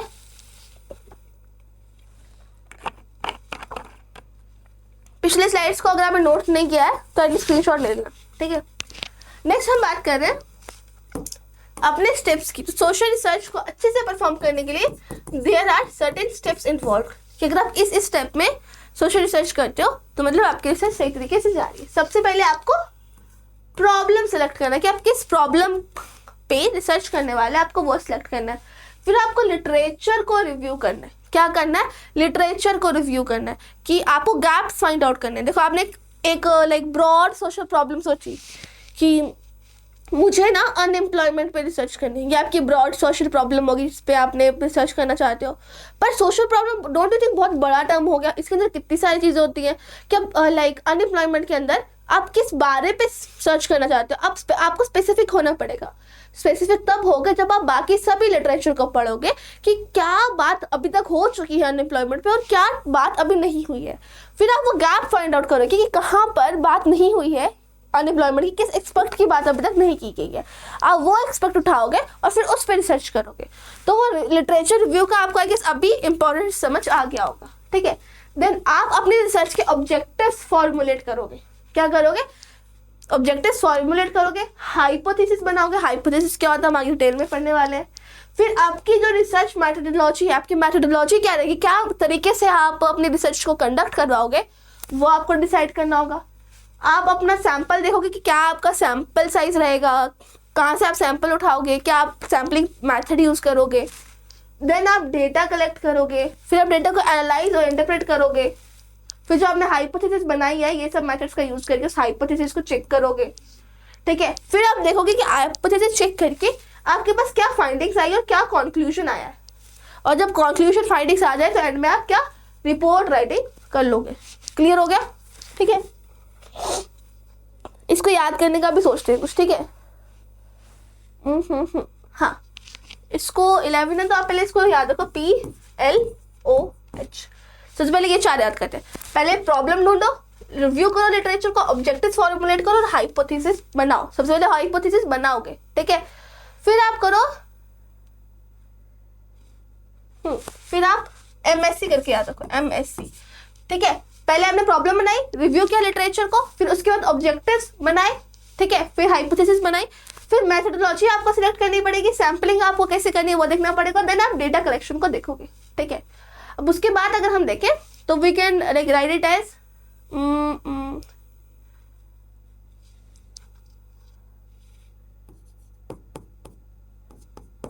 हाँ, ऐसे याद दो, PLOH MSc एट FR, ठीक है। यहाँ पर ए से हो जाएगा डेटा एनालिसिस का, इंटरप्रिटेशन का, यहाँ पे हाइपोथेसिस टेस्टिंग आ जाएगी, यहाँ पर फाइंडिंग्स और कंक्लूजन आ जाएगा, यहाँ पे आ जाएगी रिपोर्ट राइटिंग आपकी, ठीक है। तो कैसे याद रखोगे, फिर से याद रखो, बता देती हूँ मैं, फिर से यहाँ पे लिख देती हूँ ना, याद रहेगा। P स्टैंड्स फॉर प्रॉब्लम, ठीक है, कि आपको सबसे पहले रिसर्च प्रॉब्लम ढूंढनी है, ब्रॉडन, ठीक है। फिर आपको लिटरेचर को रिव्यू करना है, राइट। ये आपको लिटरेचर रिव्यू करना है, फिर आपको ऑब्जेक्टिव्स फॉर्मुलेट करना है, फिर आपको कहीं ना कहीं हाइपोथेसिस फॉर्म करना है, फिर आपको मेथोडोलॉजी सिलेक्ट करनी है, आपको फिर सैम्पलिंग देखना कि कैसे करना है, then you will look at कि डेटा कलेक्ट कैसे करना है, ठीक है। उसके बाद डेटा को एनालाइज कैसे करना है, इंटरप्रेट कैसे करना है, फिर जो हाइपोथेसिस बनाई है उसको टेस्ट कैसे करना है, देन क्या फाइंडिंग्स कंक्लूजन आए हैं, and at that report writing. तो आई होप अब आपको ये स्टेप्स प्रॉपर सीक्वेंस में याद हो जाएंगे, ठीक है। और ये सीक्वेंस इज इम्पोर्टेंट, यहाँ पे जो ये सीक्वेंस है ना दैट इज ऑल्सो इम्पोर्टेंट, ठीक है। क्लियर हो गया, स्क्रीनशॉट ले लो। आई होप सब चीज विजिबल आपको क्लियरली। नेक्स्ट हम चलने वाले स्केल्स इन सोशल रिसर्च। हम अलग अलग टाइप के स्केल्स का यूज करते हैं चीजों को मेजर करने के लिए सोशल रिसर्च में। सबसे पहले हम बात करते हैं नॉमिनल सोशल रिसर्च की और नॉमिनल स्केल की। तो नॉमिनल स्केल में आप बस कैटेगरीज में डिवाइड कर देते हो। जैसे अगर मैं बोलूं फीमेल, मेल, चिल्ड्रन, तो अगर आप एक गांव पे स्टडी कर रहे हो और आप नॉमिनल स्केल का यूज करके क्या करोगे, वो जो पॉपुलेशन है उसको 3 कैटेगरी में डिवाइड कर दो कि कौन वहां पे फीमेल है, कौन मेल है, कौन चाइल्ड फीमेल है या कौन चाइल्ड फीमेल मेल है, ऐसे भी कर सकते हो, ठीक है। तो ये आपने सिर्फ क्या किया, नॉमिनल स्केल क्या करते हैं, सिर्फ कैटेगरीज में डिवाइड कर देता है, ठीक है। देन अगर हम बात करें और लाइक ऑर्डिनल स्केल क्या करता है, ऑर्डिनल स्केल में हम देखेंगे कि कौन फर्स्ट आया, मतलब बेसिकली यहाँ पे रैंकिंग आ जाती है, कौन सेकंड आया, कौन थर्ड आया। तो जब हम बात करते हैं ऑर्डिनल स्केल की तो यहाँ पे रैंकिंग भी आ जाएगी कि कौन सबसे बढ़िया है, कौन नहीं है, ठीक है। या हम बोले कौन वेरी गुड है, कौन बैड है, ठीक है। देन अगर हम बात करते हैं इंटरवल और रेशियो स्केल की, तो इंटरवल और रेशियो स्केल्स में आपको कंफ्यूजन हो सकता है, तो इसको ध्यान से समझना। तो इंटरवल स्केल क्या होगा, इंटरवल स्केल में आपको कहीं ना कहीं जैसे अगर हम बात करें लाइक इसको आप ना लाइक क्या बोलते हैं, इसको थर्मामीटर का एग्जाम्पल से समझो। किससे समझा, मीटर से। थर्मामीटर के एग्जाम्पल से समझो। तो थर्मामीटर हमारा होगा वो प्रॉपर सेम इंटरवल्स पे होता है ना, इक्वल इंटरवल्स होते हैं टेम्परेचर में, राइट। तो सबसे पहले इंटरवल स्केल में इक्वल इंटरवल्स होंगे plus no absolute zero, no absolute zero. मतलब जब हम बात करें टेम्परेचर की, तो अगर मैं बोलूँ टेम्परेचर है 0 डिग्री सेल्सियस, क्या 0 डिग्री सेल्सियस का ये मतलब है कि वहाँ उसका कुछ टेम्परेचर ही नहीं है, नहीं, ये मतलब तो नहीं है ना 0 डिग्री सेल्सियस का। 0 डिग्री सेल्सियस का वहाँ पे ये मतलब है, जैसे हम बोलते हैं 100 बॉइलिंग पॉइंट है, 0 डिग्री सेल्सियस उसका क्या होता है, फ्रीजिंग पॉइंट है। तो फ्रीज हो रहा है तो उसका कुछ ना कुछ टेम्परेचर तो होगा। 0 डिग्री सेल्सियस का यहाँ पे ये मतलब नहीं है कि कुछ टेम्परेचर ही नहीं है।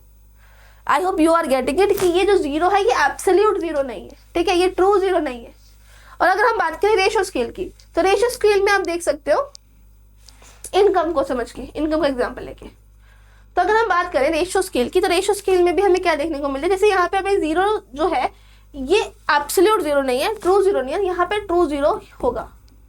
मतलब जो चीज़ जीरो है वो प्रॉपर जीरो ही होगी। अगर आप बोलो कि मैम हमारी इनकम अभी जीरो है, तो इसको मेजर कैसे करोगे, इसको मेजर करोगे इंटरवल स्केल से कि रेशियो स्केल से, इंटरवल स्केल से। क्यों, बिकॉज सॉरी रेशियो स्केल से, रेशियो स्केल से क्यों, क्योंकि यहाँ पर जो प्रॉपर जीरो है उसको आप मतलब जो होगा लाइक जीरो का मतलब यहाँ पे जीरो ही होगा। ये क्लियर हुआ, जीरो का मतलब जीरो ही होगा यहाँ पे, ठीक है।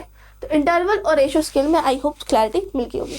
देन हमारे पास कुछ एटीट्यूडल स्किल्स आते हैं जो हमारे ये देखते हैं कि हमारे एटीट्यूड्स की इंटेंसिटी कितनी है। It will look into the intensity of our attitude. Wait a second, हिल गया वैसे गलती से।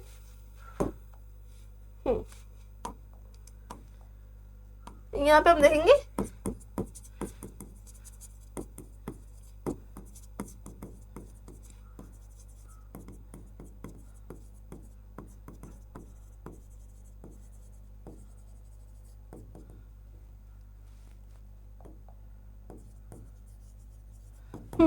तो एटीट्यूडनल स्केल क्या मेजर करता है, एटीट्यूडनल स्केल ये मेजर करता है कि हमारा क्या एटीट्यूड है, हमारी उस एटीट्यूड की इंटेंसिटी क्या है किसी भी ऑब्जेक्ट को लेके या फिर किसी और सोशल फिनोमिना या सोशल सिचुएशन को लेके। तो यहाँ पर हमारे पास 4 एटीट्यूडनल स्किल्स आते हैं, दोज आर इंपॉर्टेंट। तो ये जो 3 एटीट्यूडनल स्किल्स हैं इनका बस नाम याद रखो और गटमैन स्केल को स्केलोग्राम बोल दे, इतना याद रखो, दैट इज इनफ। बट अगर ये सोशल डिस्टेंस स्केल है ना, सबसे पहले इसको देखो, किसको दिया, किसने था, इसको दिया था बोगार्डस ने। बोगार्डस नाम की थिंकर है, उन्होंने दिया था इसको, किसको, सोशल डिस्टेंस स्केल को, इसको बोगार्डस स्केल भी बोलते हैं। क्लियर हुआ? तो ये क्या मेजर करता है, ये मेजर करता है कि आपका जो सोशल ग्रुप है ना, आप उसको कितना एक्सेप्ट कर रहे हो, कितना एक्सेप्ट कर रहे हो, कितना विलिंगनेस है आप में उस ग्रुप में रहने की।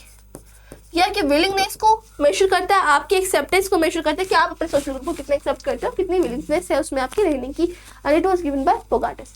आई होप ये भी क्लियर है, ठीक है। इसका भी एक स्क्रीनशॉट ले लेना। नेक्स्ट अब हम बात करते हैं सोशियोग्राफी की। अब अगर हम किसी सोशल फिनोमेना की डिस्क्रिप्टिव स्टडी करते हैं, अगर कोई सोशल फिनोमेना है, अगर उसको सिर्फ डिस्क्राइब करते हैं, हम उसको सिर्फ डिस्क्रिप्टिव स्टडी करते हैं, किस चीज का यूज करके, एथनोग्राफी का यूज करके, चीजों को ऑब्जर्व करके।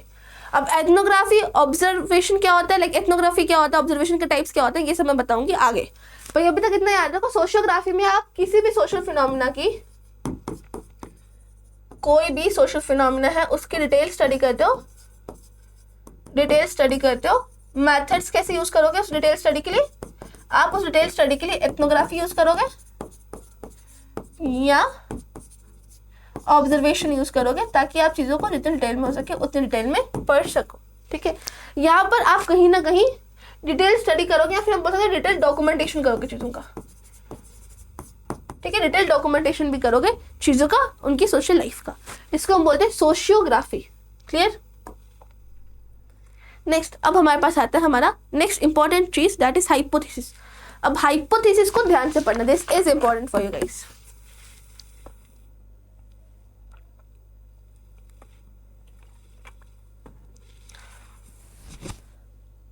अब हम पढ़ने वाले हैं हाइपोथेसिस को। तो सबसे पहले जानना पड़ेगा कि हाइपोथेसिस क्या होता है। हाइपोथेसिस एक ऐसी स्टेटमेंट है, it is a statement that is yet to be tested। एक ऐसी स्टेटमेंट जिसको अभी आपको टेस्ट करना बाकी है। तो एक ऐसी स्टेटमेंट जिसको अभी टेस्ट करके आप प्रूव करोगे कि ये गलत है या सही है, उसको हम क्या बोल देंगे, हाइपोथेसिस। और हाइपोथेसिस जब हम बात करते हैं रिसर्च हाइपोथेसिस की, ये हमें मदद करता है कि क्या रिलेशनशिप दो वेरिएबल्स के बीच में एग्जिस्ट कर रहा है उसको प्रिडिक्ट करने में। क्लियर हो गया?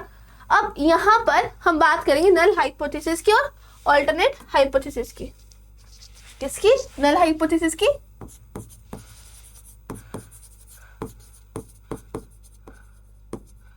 नल हाइपोथेसिस की और ऑल्टरनेट हाइपोथेसिस।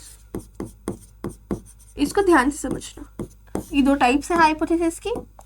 तो नल हाइपोथेसिस बताते हैं कि कोई रिलेशनशिप एग्जिस्ट नहीं कर रहा बिटवीन इस वेरिएबल्स। ये कहीं ना कहीं बताता है कि नो रिलेशनशिप को दर्शाता है कि कोई रिलेशनशिप एग्जिस्ट नहीं कर रहा। एग्जाम्पल पहले ये ऑल्टरनेट हाइपोथेसिस बताता है कि एक रिलेशनशिप तो एग्जिस्ट कर रहा है, अब वो रिलेशनशिप की डायरेक्शन क्या है, इट विल डिपेंड। तो रिलेशनशिप के एग्जिस्टेंस के बारे में ये बोलता है। अब देखेंगे इसकी एग्जाम्पल। जब हम बात कर रहे हैं नल हाइपोथेसिस की, जैसे अगर मैं बोलूं XYZ मेडिसिन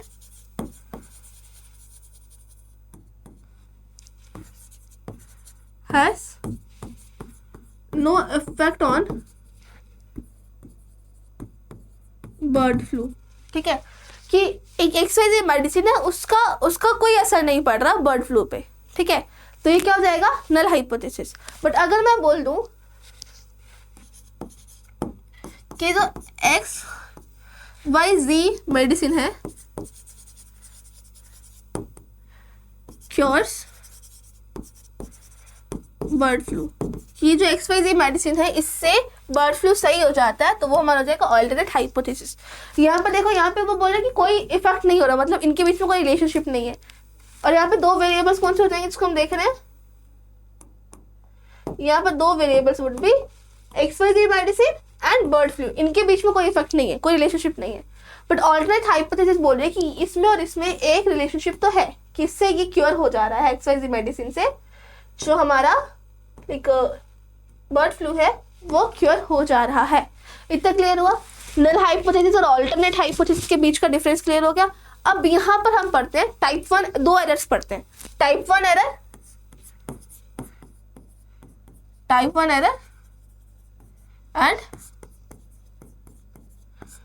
टाइप 2 एरर। तो यहाँ पे जब हम बात करेंगे टाइप 1 एरर की, अगर हम नल जो हमारी हाइपोथेसिस है अगर वो सही है, ठीक है, यहाँ पे लिखते हैं अगर हमारी नल हाइपोथेसिस सही है, इसको हम एच, ये रखना, इसको हम एच नॉट बोलते हैं, इसको हम H1 बोलते हैं, ठीक है।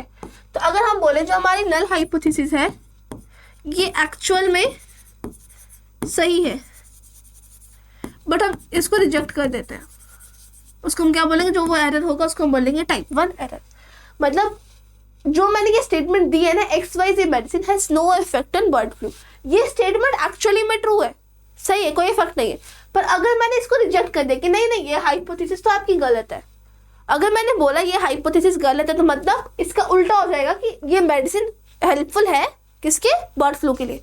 बट आप ये देखो ये मेडिसिन का एक्शन में कोई इफेक्ट नहीं है पर हम इसको रिजेक्ट कर दे रहे हैं, टाइप 1 एरर कर दे रहे हैं, उसकी वजह से वो फालतू में वो मेडिसिन खा रहा है, ठीक है। तो ये टाइप 1 एरर हो गया जो कि थोड़ा हार्मफुल है कंपैरिजन टू टाइप 2 एरर में। टाइप 2 एरर में क्या होगा, जो हमारा नल हाइपोथेसिस है ये एक्चुअल में फॉल्स है, कि मतलब अगर ये बोले कि कोई इफेक्ट नहीं है, ये फॉल्स है, मतलब इफेक्ट है बट हम इसको क्या कर ले रहे हैं, हम इसको एक्सेप्ट कर ले रहे हैं कि नहीं नहीं कोई इसका इफेक्ट नहीं है, बट एक्चुअल में जो उसका इफेक्ट है ना, तो हम एक ऐसी मेडिसिन को डिस्कार्ड कर रहे हैं जो कि हमारे लिए बहुत यूजफुल हो सकती थी, ठीक है। ये समझ आ गया type 1 type 2 error, null hypothesis, alternate hypothesis, और हाइपोथेसिस क्या होता है, इज इट क्लियर?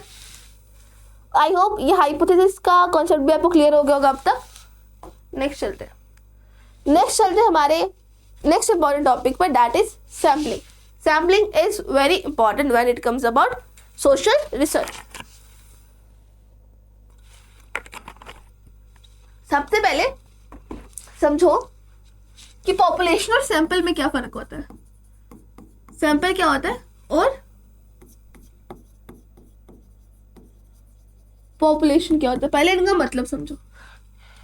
तो अगर मैं एक गांव पे स्टडी करने वाली हूँ, क्या करने वाली है, गांव पर स्टडी करने वाली हूँ अगर मैं एक, तो वो जो पूरा गांव है, जो वो पूरा विलेज है ना, वो उसकी पॉपुलेशन हो जाएगी कि मैं जिस पूरे लोगों पे स्टडी करना चाहती हूँ, मैं गांव पे स्टडी करना चाहती हूँ, वो हमारी पॉपुलेशन हो जाएगी। बट क्या मैं पूरे गांव पे स्टडी करना फिजिबल है, नहीं, तो मैं उनमें से कुछ सैंपल उठाऊंगी, तो कुछ गिने चुने लोग उठाऊंगी। अगर मैं बोलूँ कि मैंने इस गाँव पे 100 लोग उठा लिए, इन पे मैं प्रॉपर रिसर्च करूंगी, तो वो हमारा सैंपल हो जाएगा। क्लियर हो गया? पॉपुलेशन मतलब population refers to the whole population, ठीक है, कितने लोग हैं वहाँ पे, पूरे गांव को मैं स्टडी करना चाहती हूँ, पर उस गांव को रिप्रेजेंट कौन करेगा, वो 100 लोग, तो जो रिप्रेजेंटेटिव्स हैं उन्हीं ग्रुप को हम क्या बोल देते हैं, सैंपल। अब ये सैंपल को आप सेलेक्ट कैसे करोगे, इसके लिए हमारे पास कुछ अलग अलग टाइप के मेथड्स होते हैं, ठीक है। अब उसमें हम सबसे पहले देखते हैं difference between probability and non probability sampling. पहले ये क्लियर कर लो, probability sampling and non probability sampling. तो प्रोबेबिलिटी सैम्पलिंग का मतलब क्या है, यहां पर अगर 100 लोग हैं तो यहाँ पे ईच इंडिविजुअल का इक्वल चांस है of getting selected, they have the equal chance of getting selected. कि अगर 100 लोग मैं सैंपल उठा रही हूँ, ठीक है, सॉरी, हाँ, अगर मैं ये पूरे विलेज में से देख रही हूँ, इस विलेज में से जो 100 लोग मैंने सैंपल उठा रहे हैं, तो यहाँ पर विलेज के हर एक इंसान का जो प्रोबेबिलिटी निकलेगा वो क्या निकलेगा, सबकी सेम प्रोबेबिलिटी निकलेगी। मतलब हर एक इंडिविजुअल में, अगर मैं बोलूँ इस गाँव में टोटल 1000 लोग हैं, तो हर एक 1000 लोग में जो हमारी प्रोबेबिलिटी निकलेगी कि किसको हम सिलेक्ट करेंगे किसको नहीं, वो इक्वल होगी। मतलब हर एक, अगर 1000 लोग हैं तो 1000 लोगों के इक्वल चांस है कि वो सैंपल में आ सकते हैं, ठीक है। मतलब इक्वल चांसेस की बात कर रहे हैं यहाँ पे, किसकी इक्वल चांस होगा of getting selected into sampling. और नॉन प्रोबेबिलिटी सैम्पलिंग की बात करें तो ये यहाँ पे इक्वल चांस नहीं होगा ऑफ गेटिंग सिलेक्टेड, यहाँ पे इक्वल चांस नहीं होगा of getting selected as sample, of getting selected. Clear हो गया? इतना क्लियर हो गया, ठीक है। नेक्स्ट हम चलते हैं टाइप्स पे। तो अगर हम बात करें सिंपल रैंडम सैम्पलिंग की, हमारा पहला टाइप आता है simple random sampling. Simple random sampling को आप एग्जाम्पल से समझो कि अगर मैं बोलूं ये 1000 लोग थे यहाँ पे और मैंने अपनी मर्जी से लाइक अपनी चॉइस से कोई, या फिर मैं बोलूं लॉटरी सिस्टम ही बोलते हैं इसको, लॉटरी सिस्टम ही बोल लिख देते हैं।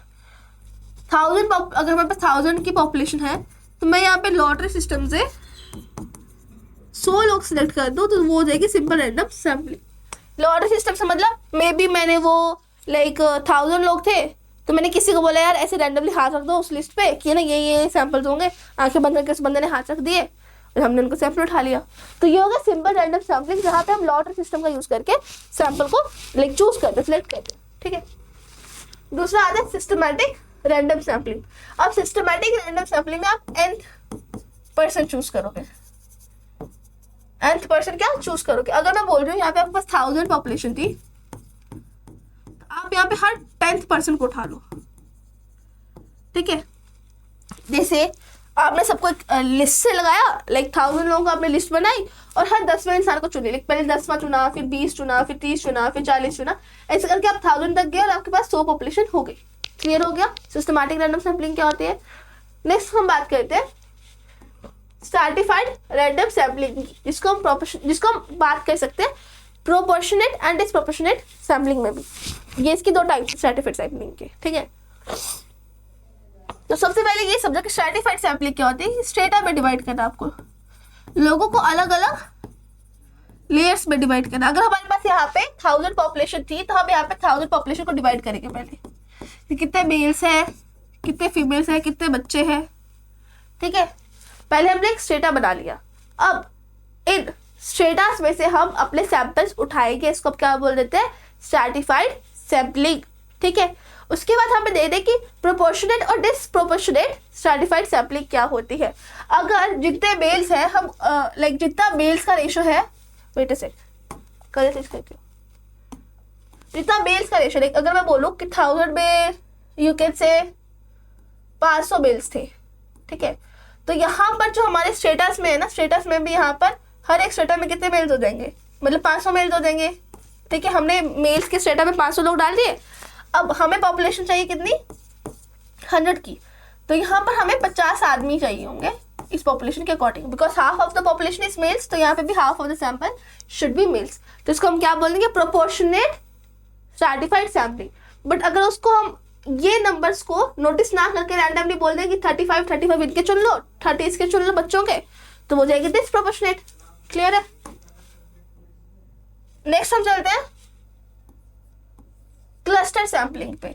अब क्लस्टर सैम्पलिंग क्या बोलता है कि आपको ये जो पूरे गांव है ना उसको आप अलग अलग ग्रुप्स में बांट लो कि 10 लोगों, सॉरी 10 नहीं, 10 बहुत छोटा हो जाएगा, बट लेट्स सपोज 100 लोगों के आपने क्लस्टर्स में बांट दिए, 100 लोगों के ग्रुप में बांट दिए और एंड में आप कोई भी, अब ये जो आपने 100 लोगों के ग्रुप में 10 ग्रुप्स में बांट दिए 1000 लोगों को, रैंडमली कोई भी सैंपल उठा लो, कोई भी ग्रुप उठा लो, उसमें 100 लोग होंगे, उनको सैंपल रख लो। बट अब जो मल्टी स्टेज सैम्पलिंग है ना, ये भी क्लस्टर सैम्पलिंग से काफी सिमिलर है। यहाँ पर भी आप देखो तो आपने क्या किया था, यहाँ पे जो ये क्लस्टर्स बनाए हैं, ये अलग अलग ग्रुप्स बनाए हैं, आपने इसको रैंडमली सिलेक्ट किया था, राइट। पर मल्टी स्टेज सैम्पलिंग में आप इसको रैंडमली सिलेक्ट ना करके प्रॉपर्ली सिस्टमाइज्ड तरीके से इसको सेट करोगे। नेक्स्ट अब हम बात करते हैं नॉन प्रोबेबिलिटी सैम्पलिंग की। तो ये तो हमने बता दिया कि यहाँ पे हर एक इंडिविजुअल का इक्वल चांस नहीं होता है ऑफ गेटिंग सिलेक्टेड। तो अब इसके अंदर भी कुछ हमारे सर्टेन टाइप्स हैं, जिसमें सबसे पहले टाइप आ जाएगा हमारा कन्वीनियंस सैम्पलिंग। तो जो हमारा टाइप है convenience sampling, it will depend on researcher कि रिसर्चर को क्या लोग कन्वीनियंट पढ़ रहे हैं, ठीक है। अगर मुझे लाइक पढ़ाई करनी है, लाइक रिसर्च करनी है इस चीज़ पे कि क्या सोशल मीडिया का इम्पैक्ट पड़ रहा है यूथ पे, ठीक है, तो मेरे जो आसपास के फ्रेंड्स होंगे जो यूथ में भी आ रहे होंगे, काउंट हो रहे होंगे, तो मैं उन्हीं को अपनी कन्वीनियंस के अकॉर्डिंग एज सैम्पल्स चूज करूंगी। तो इसको हम क्या बोल देते हैं कन्वीनियंस सैम्पलिंग की, जो रिसर्चर है अपनी सुविधा के अकॉर्डिंग सैम्पल्स को चूज कर रहा है। दूसरा अगर हम बात करें जजमेंट सैम्पलिंग, ठीक है, जजमेंट सैम्पलिंग को ही हम पर्पसिव सैम्पलिंग भी बोलते हैं। अब इस सैम्पलिंग में हम क्या कर रहे हैं, जो रिसर्चर है, अगर मैं चाहती हूँ कि मुझे सोशल मीडिया के यूज का आपको सिर्फ पॉजिटिव इम्पैक्ट बताना है कि सोशल मीडिया का यूज कितना यूजफुल है, तो हम उस चीज को करने के लिए क्या करेंगे, हम ऐसे बच्चों को चूज करेंगे जो सोशल मीडिया का पॉजिटिवली यूज कर रहा है, ठीक है। हम उन बच्चों को जब सेलेक्ट करेंगे जो सोशल मीडिया को पॉजिटिवली यूज कर रहे हैं, तो मैंने सैंपल कैसे चूज किया, अपने उद्देश्य को लेके, कि मेरा उद्देश्य है कि मुझे वहां पे सोशल मीडिया का पॉजिटिव यूज दिखाना है, तो मैं उस अकॉर्डिंग अगर सैंपल्स चूज कर रही हूँ तो वो हमारा जाएगा जजमेंट सैम्पलिंग या पर्पजेज सैम्पलिंग। क्लियर। नेक्स्ट हमारे पास आता है कोटा सैम्पलिंग। कोटा सैम्पलिंग काफी हद तक हम स्ट्रैटिफाइड सैम्पलिंग से इसको लिंक कर सकते हैं, उसका एक्सटेंशन बोल सकते हैं। यहाँ पर हम देखेंगे एक कोटा रिजर्व कर देंगे। जैसे अगर मैं बोल रही हूँ 1000 पॉपुलेशन वाले एग्जाम्पल में कि 500 आदमी थे, तो यहाँ पे we have to make sure कि 50 आदमी तो होंगे ही 100 में से। तो हमने ये कोटा पहले से ही डिसाइड कर लिया। ठीक है, क्लियर है। नेक्स्ट आता है हमारे पास स्नोबॉल सैम्पलिंग, जो कि बहुत जरूरी है, बहुत इंपॉर्टेंट है। इसको हम रेफरेंस सैम्पलिंग भी बोलते हैं, रेफरल सैम्पलिंग। अब इसको ना ध्यान से समझना, बिकॉज इस पे क्वेश्चन आ भी रखा है, सीयूटी में ही आ रखा है, लास्ट ईयर ही आ रखा है। तो स्नोबॉल सैम्पलिंग का क्या मतलब होता है, तो जब मैं बात कर रही हूँ स्नोबॉल सैम्पलिंग की, इसको एग्जाम्पल से समझते हैं। Let's take an example of drug addicts. ठीक है, तो अगर मैं बात करूँ ड्रग एडिक्ट्स की या फिर प्रोस्टिट्यूशन में जो लोग रहे हैं, तो चलो प्रोस्टिट्यूशन में जो लोग रहे हैं उनकी एग्जाम्पल लेते हैं। तो अगर मैं रिसर्च कर रही हूँ अपॉन लाइक प्रोस्टिट्यूट्स, तो वहाँ पे डू यू थिंक कि प्रोस्टिट्यूट्स आके खुद आके बोलेंगे, बिकॉज एक तो बहुत बड़ा टैबू है उन पे, सोसाइटी बहुत बड़ा टैबू लगाती है उन पे, तो क्या वो खुद सामने आके बोलेंगे कि यू नो हमें प्रोस्टिट्यूशन पे हम आपका सैंपल बनना चाहते हैं? That is not the case. लोग वहाँ पे सामने नहीं आएंगे सैंपल बनने के लिए। ठीक है, इतना ईजी नहीं होगा उनको ढूंढना, उनको आइडेंटिफाई करना और उनका कहीं ना कहीं आपको कंसेंट लाना। It is not you know that easy. तो स्नोबॉल सैम्पलिंग वहाँ पर हम करते हैं जहाँ पे आपको जो सैंपल्स है वो इजीली अवेलेबल नहीं होते। ठीक है, इस केस में क्या होगा कि मे बी आप किसी एक प्रोस्टिट्यूट को जानते हैं या फिर आप किसी एक ड्रग एडिक्ट को जानते हैं। तो अगर आप किसी एक ड्रग एडिक्ट को जानते हैं, आप उन पर रिसर्च करोगे, फिर आप उनको पूछोगे कि ठीक है आप तो एक पॉइंट पर ड्रग एडिक्ट थे, तो आपके कुछ और नोन में लोग हैं जो भी ड्रग एडिक्ट है? तो अगर वो बोले कि हाँ हाँ मेरे नोन में तो एक इंसान है, वो मेरा दोस्त था, वो भी ड्रग्स लाइक यूज करता था, मैं आपको उनको कांटेक्ट देता हूँ। तो क्या किया, जो हमारा जो ड्रग एडिक्ट नंबर 1 था उसने एक रेफरेंस दिया ड्रग एडिक्ट नंबर 2 का। तो अब हमारा रिसर्चर ड्रग एडिक्ट नंबर 2 पे रिसर्च करेगा। ठीक है, और जो ड्रग एडिक्ट नंबर 2 हो, ठीक है, लेट्स सपोज ये ड्रग एडिक्ट नंबर 2 है, रिसर्चर इस पर रिसर्च कर रहा है, फिर से इससे पूछ रहा है कि क्या आपके लिंक में कोई लोग है जो ड्रग एडिक्ट थे? तो ये हमारे पास ड्रग एडिक्ट नंबर 3 का कॉन्टैक्ट इन्फो शेयर कर रहा है और हम इस पे रिसर्च कर रहे हैं। ऐसे कर करके हम अपने सैंपल्स खोजते जाएंगे, इसको हम क्या बोल देते हैं, snowball sampling. I hope this is clear. Next हम लोग चलते हैं रिसर्च डिजाइन पे। किस पे? रिसर्च डिजाइन पे।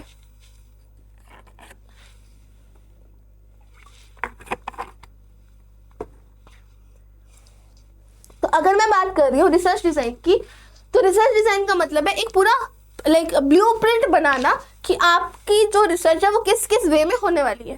ठीक है, तो रिसर्च डिजाइन का मतलब क्या होगा, कहीं ना कहीं एक ब्लूप्रिंट बनाना कि आप किस रास्ते से, किस रूट से अपने रिसर्च को कंडक्ट कराने वाले हो। सबसे पहले हमारे पास आता है एक्सप्लोरेटरी रिसर्च डिजाइन। ये एक्सप्लोरेटरी रिसर्च डिजाइन है, ये बहुत फ्लेक्सिबल होता है, आप इसमें चेंजेस आराम से कर सकते हो। तो इसकी स्पेशलिटी है कि ये रिसर्च डिजाइन बहुत ही फ्लेक्सिबल होता है और बहुत ही ब्रॉड आइडिया ही देता है, स्पेसिफिक आइडिया नहीं देता हमें कि कैसे रिसर्च होने वाली है। दूसरा हमारे पास आता है डिस्क्रिप्टिव, ये हम बोले डायग्नोस्टिक रिसर्च डिजाइन। अब यहाँ पर चीजें जैसे एक्सप्लोरेटरी में फ्लेक्सिबल थी, तो डिस्क्रिप्टिव और डायग्नोस्टिक रिसर्च डिजाइन में चीजें बहुत पहले ही प्लान होती हैं, और जब चीजें ऑलरेडी अच्छी तरीके से प्लान है तो वो रिजिड भी होंगी, उसमें चेंजेस लाना इतना ईजी नहीं होगा। आप अपने रिसर्च का जो तरीका है, जो ब्लूप्रिंट है, उसके अकॉर्डिंग ही आपको चलना पड़ेगा, आप उसमें ज़्यादा चेंजेस नहीं कर पाओगे। Clear. Next longitudinal research design और क्रॉस सेक्शनल रिसर्च डिजाइन, तो ये तो मैंने आपको बता ही दिया था।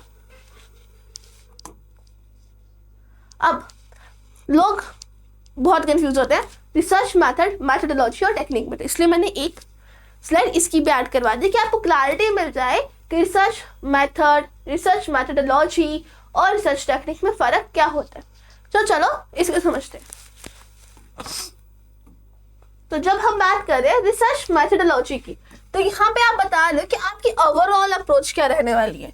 तो जब रिसर्च मेथोडोलॉजी की बात होगी तो आप बताओगे आपकी ओवरऑल अप्रोच क्या रहने वाली है, कि आप कैसे रिसर्च कंडक्ट करने वाले हो, वो आप बताओगे मेथोडोलॉजी के अंदर, कि आप क्वालिटेटिव तरीके से रिसर्च कंडक्ट करने वाले हो, आप क्वांटिटेटिव तरीके से रिसर्च कंडक्ट करवाने वाले हो, या फिर एक मिक्स तरीके से रिसर्च कंडक्ट करवाने वाले हो। तो यहाँ पे ये आपके ओवरऑल अप्रोच बताएगा, ठीक है। फिर उसके बाद आएगा हमारा रिसर्च मेथड। रिसर्च मेथड में आप देखोगे कि ठीक है, आप क्वालिटेटिव रिसर्च करवा रहे हो, तो क्या आप वहां पे केस स्टडी करोगे या एथनोग्राफी करोगे? तो ये जो सारी चीजें हैं ना, ये आ जाएंगी हमारे रिसर्च मेथड में, कि आप किस स्ट्रैटेजी से, क्या स्ट्रैटेजी यूज करने वाले हो, क्या तरीका अपनाने वाले हो रिसर्च करने के लिए। अगर आप बोल रहे हो आप क्वांटिटेटिव रिसर्च करने वाले हो, क्वांटिटेटिव रिसर्च मेथोडोलॉजी का यूज करने वाले हो, तो आप बताओगे आप सर्वे करोगे, सेंसस करोगे, एक्सपेरिमेंट, ये सब सारी चीजें हम देखते हैं। तो रिसर्च मेथड में हम देखते हैं कि आप किस तरीके से रिसर्च को कंडक्ट करने वाले हो। ये तो पूरी ओवरऑल अप्रोच बताएगा मेथोडोलॉजी, मेथड बताएगा कि आप स्पेसिफिक हो जाओगे थोड़े, ठीक है।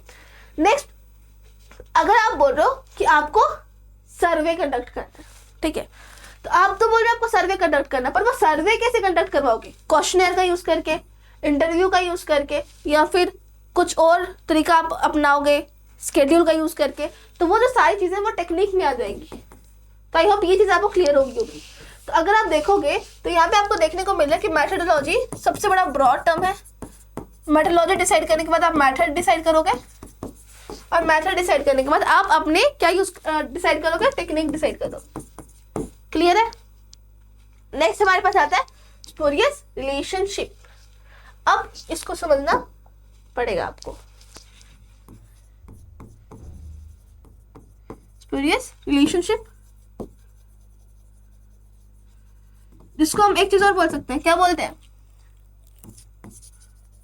कंफाउंडिंग रिलेशनशिप, या फिर हम बोल देते हैं जो स्पूरियस रिलेशनशिप में वेरिएबल तीसरा आता है उसको हम बोल देते हैं कंफाउंडिंग वेरिएबल। अब आप बोलोगे ये क्या होता है? तो देखो, हमारी रिसर्च में लेट्स सपोज ये हमारा है वेरिएबल ए, ये है हमारा वेरिएबल बी। अब इन दोनों में आपस में एज सच कोई रिलेशनशिप नहीं है, ठीक है। इन दोनों में क्या है, आपस में एज सच कोई रिलेशनशिप नहीं दिख रहा। पर जब हम नया एक वेरिएबल इंट्रोड्यूस कर देंगे, दैट इज वेरिएबल पी, तो हमें समझ आया कि इसमें भी एक रिलेशनशिप है, ठीक है। तो earlier what we were thinking कि इनमें कोई रिलेशनशिप नहीं है, पर जब हमने इसको इंट्रोड्यूस किया, जब हमने वेरिएबल सी को इंट्रोड्यूस किया, वी रियलाइज कि ओके इनमें भी एक रिलेशनशिप है, बिकॉज ये कहीं ना कहीं एक लिंक एस्टैब्लिश कर रहा है इन दोनों के बीच का, ठीक है। ये क्लियर हुआ? तो इस वेरिएबल को हम क्या बोल देते हैं? Confounding variable. और इसके और इसके बीच के रिलेशनशिप को क्या बोलते हैं? Spurious relationship. एग्जाम्पल समझ ले, एग्जाम्पल अच्छे से क्लैरिटी मिलेगी। लेट्स सपोज जो हमारा वेरिएबल ए है, that is doctor, variable B is death, and variable C is illness. तो पहले आप देखो डॉक्टर और डेथ में क्या रिलेशन? डॉक्टर बनने से डेथ बढ़ रही है? Not possible. डेथ बढ़ने से डॉक्टर बढ़ रहा है? How is that possible?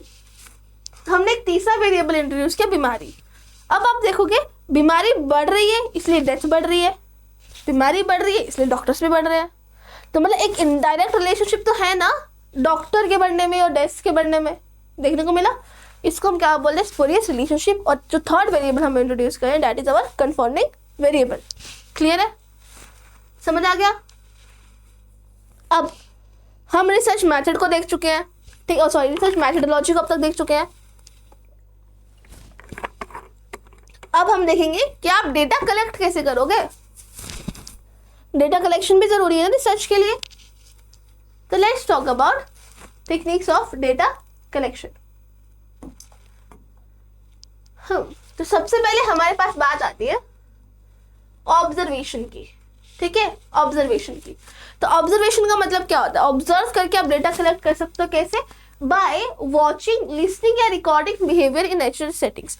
कि अगर आप एक गांव पे स्टडी करना चाहते हो, आप विलेजर्स पे स्टडी करना चाहते हो, तो आप विलेजर्स को उनकी नेचुरल सेटिंग में, मतलब विलेज में ही स्टडी करोगे। आप नोटिस करोगे, देखो ये वो क्या कर रहे हैं, आप सुनते हो उनकी बातों को, आप रिकॉर्ड करते हो उनकी हरकतों को। तो that is what observation is. तो लिंडमैन ने हमें दो टाइप के ऑब्जर्वेशन के बारे में बताया था, that is participant observation and non participant observation. तो if I talk about participant observation, तो पार्टिसिपेंट ऑब्जर्वेशन का मतलब ये होगा कि अगर मैं एक रिसर्चर हूँ और मैं उन गांव वालों के साथ मिलकर सब चीज़ें कर रही हूँ, और कोई फेस्टिवल है मैं उस पर पार्टिसिपेट कर रही हूँ, वो कोई किसी की शादी है मैं वहाँ जा रही हूँ, मैं प्रॉपर उनकी तरह ही रह रही हूँ, ठीक है, उसको हम बोल देंगे पार्टिसिपेंट ऑब्जर्वेशन, ठीक है। इसका सबसे अच्छा एग्जाम्पल होता है लेज़ली वाइट का स्ट्रीट कॉर्नर सोसाइटी। बट अगर ऑन द अदर हैंड मैं रिसर्च कर रही हूँ, मैं उनके साथ पार्टिसिपेट नहीं कर रही बट एक डिस्टेंस से चीज़ों को नोटिस कर रही हूँ, तो that would be our non participant observation. Clear हो गया? उसके अलावा हमारे पास अगर हम डेटा कलेक्शन में ऑब्जर्वेशन की बात करते हैं कुछ और टाइप्स भी हो सकते हैं, जैसे हम बात करें स्ट्रक्चर्ड एंड अनस्ट्रक्चर्ड ऑब्जर्वेशन की, कि may be as a researcher मैंने पहले ही बता दी, लिख दी हो चीज़ें कि मुझे क्या क्या चीज़ें ऑब्जर्व करनी है। मैंने एक टू डू लिस्ट बना रखी है, मैंने टू डू लिस्ट बना रखी है, मैंने एक चेक लिस्ट बना रखी है कि मुझे जब ऑब्जर्व करना है मुझे लोगों के इस एक्सपर्ट को ऑब्जर्व करना है, तो वो जाएगा हमारा स्ट्रक्चर्ड ऑब्जर्वेशन। बट अगर मुझे पता ही नहीं है मुझे किसकी चीज़ों को ऑब्जर्व करना, मैं बस सब देख रही हूँ, सब लिख रही हूँ, सब देख रही हूँ, सब नोटिस कर रही हूँ, सब ऑब्जर्व कर रही हूँ, सब लिख रही हूँ, that is unstructured what observation. Clear? अब इसके एडवांटेजेस ये होंगे कि हम डायरेक्टली लोगों को ऑब्जर्व कर पा रहे हैं, तो हमारे पास डेटा जो होगा बहुत बहुत रिच डेटा होगा, ठीक है, एक नेचुरल डेटा हमारे पास होगा, मैनिपुलेटेड डेटा नहीं होगा। डिसएडवांटेज ये है कि अब आप वहाँ पे जाके ऑब्जर्व करने बैठ जाओ, कितना टाइम कंज्यूमिंग है ये, सोचो कितना टाइम कंज्यूमिंग है, कितनी ज़्यादा कॉस्ट लग रही होगी। और यहाँ पे आपको हॉथरन इफेक्ट भी देखने को मिलेगा, तो मैं आपको अच्छे से पढ़ाऊंगी आगे। ये हिंदी में आ गया, एक बार हिंदी वाले बच्चे भी इसको स्क्रीनशॉट ले सकते हो, देख सकते हो। नेक्स्ट हम बात करते हैं इंटरव्यूज की। सबसे पहले अंडरस्टैंड, हमारे पास इंटरव्यू में क्लोज एंडेड क्वेश्चंस होते हैं और ओपन एंडेड क्वेश्चंस होते हैं। ये बता रहे हैं कि कैसे क्वेश्चन पूछे जाते हैं। तो जब इंटरव्यूअर, अगर मैं इंटरव्यू ले रही हूँ किसी लोगों का, मैं लेट सपोज आप आए हो, ठीक है, आप इंटरव्यू देना है, आपका CTPG में सिलेक्शन हो गया सोशियोलॉजी में, तो आप इंटरव्यू देने आए हो और मैं आपसे कुछ पूछ रही हूँ, मैं आपसे पूछ रही हूँ कि अच्छा आपका सिलेक्शन हो गया, यू विल से येस और नो, ऑफ कोर्स हो गया तभी आप इंटरव्यू देने आए हो, तो you will say yes ma'am. तो अगर मैं बोलूँ कि आपका JNU में सिलेक्शन हो गया, आप बोलोगे हाँ। अगर मैं बोलूँ DSC में हुआ, आप बोलोगे मैम नहीं। तो आपको यहाँ पे हाँ और ना में जवाब रहेगा, फिक्स्ड आंसर्स रहेंगे, तो उसको हम क्या बोल देंगे, क्लोज एंडेड क्वेश्चन। तो यहाँ पे आपके फिक्स्ड आंसर्स रहेंगे। बट अगर मैं पूछूं आपकी जर्नी का एक्सपीरियंस क्या था, आपकी CUTPG की जब आप प्रिपरेशन कर रहे थे, हाउ वाज योर जर्नी, ठीक है, अगर मैं आपसे ये पूछूं तो आप अपना एक्सपीरियंस शेयर करोगे, ठीक है, वहाँ पे आपके फिक्स्ड आंसर तो होंगे नहीं ना कि हाँ ना बोलना आपको, तो वो हो जाएगा ओपन एंडेड क्वेश्चन, ठीक है। Got clarity about it? अब हम इंटरव्यू में क्या होता है, आपको कहीं ना कहीं फेस टू फेस इंटरेक्शन देखने को मिलता है, उसको हम बोल देते हैं इंटरव्यू, जहाँ पे face to face interaction, question पूछे जाते हैं, आप आंसर्स देते हो, उसको इंटरव्यू बोलते हैं। तो जब हम बात करें इंटरव्यूज के टाइप की, सबसे पहले आता है स्ट्रक्चर्ड इंटरव्यू, जहाँ पे आपको फिक्स क्वेश्चन देखने को मिलते हैं, जो कि मैंने बताया फिक्स क्वेश्चन, जैसे कि हाँ ना में आंसर वाले। दूसरा होता है अनस्ट्रक्चर्ड इंटरव्यू, जहाँ पे कहीं ना कहीं एकदम लाइक इनफॉर्मल या फिर बोले फॉर्मल वे में भी आपसे ओपन एंडेड क्वेश्चन पूछे जा रहे हैं। इसकी एग्जांपल मैंने था इवान स्प्रिचार्ड ने स्टडी की थी न्यूयॉर्क कम्युनिटी पे, वो इसी एग्जांपल में आ सकता है। नेक्स्ट हम बात करते हैं सेमी स्ट्रक्चर्ड की, जिसमें आप कुछ लाइक आपका जो, जैसे अगर मैं आपसे क्वेश्चन पूछ रही थी, आपका एग्जांपल लेते हैं, तो मैं यहाँ पे बता रही थी कि लेट्स सपोज मैं CUTPG का इंटरव्यू ले रही हूँ ना आपका, तो मेरा कहीं ना कहीं जो क्वेश्चंस रिवॉल्व करेंगे वो CUTPG के अराउंड ही रिवॉल्व करेंगे। मैं ये तो नहीं पूछूंगी आपके 12th में इतनी परसेंटेज थी तो वो कैसे आई, ये क्वेश्चन तो मेरा नहीं रहेगा ना। अगर मैं CUTPG का पूछ रही हूँ तो मैं वही उसी से रिलेटेड क्वेश्चन पूछूंगी। तो इसको सेमी स्ट्रक्चर्ड बोल देंगे, जहाँ पर कहीं ना कहीं मेरा एक ही टॉपिक के अराउंड चीज़ें रिवॉल्व हो रही है, तो कुछ क्लोज एंडेड क्वेश्चन भी है और कुछ ओपन एंडेड क्वेश्चन भी है। इसको हम क्या बोल देंगे, semi structured word interview. Clear? अब चलते आगे। अब आगे हम देखेंगे कुछ की कॉन्सेप्ट्स को जो इंटरव्यू से रिलेटेड है। सबसे पहले अगर मैं आपसे कुछ इस लहजे में सवाल पूछूं कि आप मेरे को मेरा मनचाहा आंसर दे दो, ठीक है, तो उसको हम क्या बोल देंगे, what I am doing is probing. Probing का मतलब क्या हो गया, asking follow up questions to clarify और डीपन रिस्पॉन्सेज, ठीक है। Oh sorry I got confuse, जो मैं आपको बता रही थी ना उसको बोलते हैं डायरेक्शनल क्वेश्चंस, ठीक है, इसमें कंफ्यूज मत होना। बेटा से तो यहाँ पे एक कॉन्सेप्ट और ऐड करता डायरेक्शनल क्वेश्चंस का, ठीक है। अगर मैं आपसे इस लेसन में सवाल पूछ रही हूँ कि आप मुझे मेरा मनचाहा आंसर दो, that is what directional questions आता है। I am asking you directional questions. और प्रॉबिंग क्या होगा, अगर आप मुझे, मैं पूछ रही हूँ अच्छा आपका जेएनयू में सिलेक्शन हुआ, you will say yes ma'am. तो मैंने बोला अच्छा आपका जेएनयू में सिलेक्शन हो गया, तो आपने क्या क्या मार्क्स लगाए थे, क्या आपने पीवाई कुछ लगाए थे? तो मैं आपसे फॉलो अप क्वेश्चन पूछ रही हूँ, आपने मुझे जवाब दिया, मैं उससे रिलेटेड आपसे और डिटेल में क्वेश्चन पूछ रही हूँ, उसको बोलते हैं प्रॉबिंग। प्रॉबिंग हम क्यों करते हैं, फॉलो अप क्वेश्चन हम क्यों पूछते हैं, प्रॉबिंग हम क्यों करते हैं, ताकि जो आपके रिस्पॉन्सेज है वो और ज्यादा डीप में हमें मिले। क्लियर। नेक्स्ट हम बात करते हैं रैपर्ड फॉर्मेशन की। रैपर्ड फॉर्मेशन का मतलब होता है ट्रस्ट फॉर्मेशन की, ट्रस्ट बिल्ड करना, ठीक है। आप पहले जैसे भाई इंटरव्यू वाला एग्जाम्पल क्या पाते हो, तो मैं आपसे पूछ रही हूँ कि अच्छा कैसे पढ़ा था आपने ये वो, तो आप क्या सच बताओगे? आप मे भी नहीं चाहोगे सबको पता चले आपकी स्ट्रैटेजी, आपने क्या किया, या फिर मे भी आपका एग्जाम में तुक्का लगे, आप नहीं चाहते पता चले, ठीक है। तो वो जो सारी चीज़ें हैं वो आप नहीं बताओगे जब तक कहीं ना कहीं आप में रोज में ट्रस्ट बिल्ड नहीं होगा, एक रैपर्ड फॉर्मेशन नहीं होगा, एक ट्रस्ट बिल्ड नहीं होगा। तो ट्रस्ट बिल्डिंग के लिए मे बी मैं पहले थोड़ा आपसे इनफॉर्मली बात करूं, या उस लाइक कॉन्वर्सेशन, उस इंटरव्यू के दौरान ही मैं आपको थोड़ा कंफर्टेबल फील कराऊं, एक कंफर्ट जोन प्रोवाइड करूं, तो उसको बोलते हैं rapid formation, that is building trust and understanding with the respondent to encourage openness. क्या आप और ओपन अप होके आंसर्स दो मुझे, इसलिए मैं आपको, आपन दोनों में क्या करेंगे, एक ट्रस्ट बिल्ड करेंगे, ठीक है। अब इसके एडवांटेजेस क्या है, आपको ज़्यादा प्रॉबिंग होगी, ज़्यादा रैपिड फॉर्मेशन होगा तो अच्छे रिस्पॉन्सेस मिलेंगे, हाई रिस्पॉन्सेस मिलेंगे, ठीक है। देन डिसएडवांटेज क्या है कि मेरा बायस भी आ सकता है, ठीक है। जब मेरा रोल बढ़ रहा है तो मेरा बायस भी बढ़ेगा, और टाइम इंटेंसिव बहुत हो जाएगा, मतलब टाइम बहुत ज़्यादा लगने लगेगा। क्लियर। नेक्स्ट हम चलते हैं क्वेश्चनर पे, ठीक है। आप समझो क्वेश्चनर क्या होता है।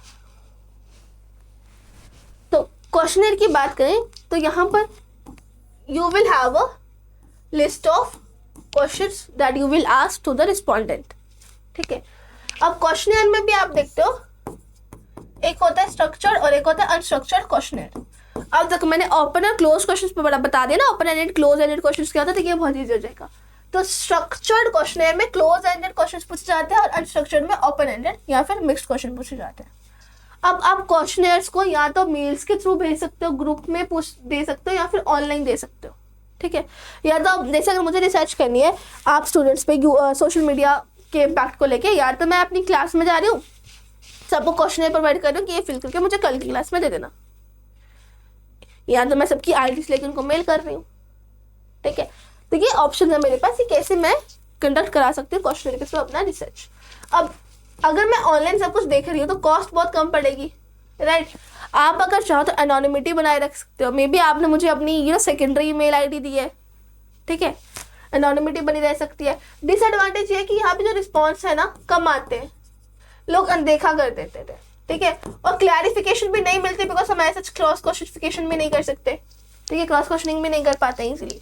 क्लियर हो गया। नेक्स्ट हम चलते हैं स्केड्यूल पे। स्केड्यूल में क्वेश्चनर की तरह, बट यहाँ पर इंटरव्यू फेस टू फेस वो फिल करता है। जैसे अगर आप किसी ऐसे गांव में स्टडी कर रहे हो जहाँ पे लिटरेसी रेट बहुत कम है, जहाँ पे लोग पढ़े लिखे बहुत कम है, तो क्या आप उनको मेल करोगे?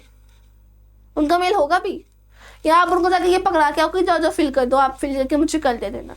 अब उनको पढ़ना ही नहीं आता तो वो क्या पढ़ेंगे, क्या कोशिश पढ़ेंगे, क्या रिस्पॉन्स करेंगे? तो इसलिए उनको जाके मैं खुद अप्रोच करूंगी, उनसे मैं बोलूँगी अच्छा ठीक है आपके घर पे कितने फैमिली मेम्बर्स हैं, I will take that down.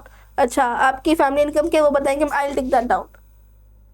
तो यहाँ पर इंटरव्यू खुद जा रहा है फेस टू फेस, उनसे क्वेश्चन पूछ रहे, ठीक है, या तो कुछ लोग भी हायर कर सकते हैं। तो ये समझ आएगा स्केड्यूल क्या है, और स्केड्यूल और क्वेश्चनर में फर्क भी समझ आ जाना चाहिए आपको अब तक, कि क्वेश्चनर यूज होता है जहाँ पे लिटरेट पीपल होते हैं, क्या होता है, जहाँ पे लिटरेट पीपल होते हैं, और स्केड्यूल वहाँ यूज होता है जहाँ पे लिटरेट पीपल नहीं होते, मतलब जहाँ पे इलिटरेट पीपल होते हैं, ठीक है। अब इसके एडवांटेजेस क्या, जब मैं खुद जाकर सवाल पूछ रही हूँ तो रिस्पॉन्सेस हाई होंगे, और अगर थोड़ा कुछ कन्फ्यूजन क्रिएट हो रहा है मैं वहीं पे क्लैरिफाई कर सकती हूँ उसको। डिसएडवांटेजेस ये है कि अब मुझे वहाँ पे जाना पड़ रहा है तो मेरे बायस आ सकते हैं, प्लस एक्सपेंसिव भी बहुत होगा। क्लियर होगा। अब हम देखेंगे फोकस ग्रुप इंटरव्यू क्या होता है, ठीक है।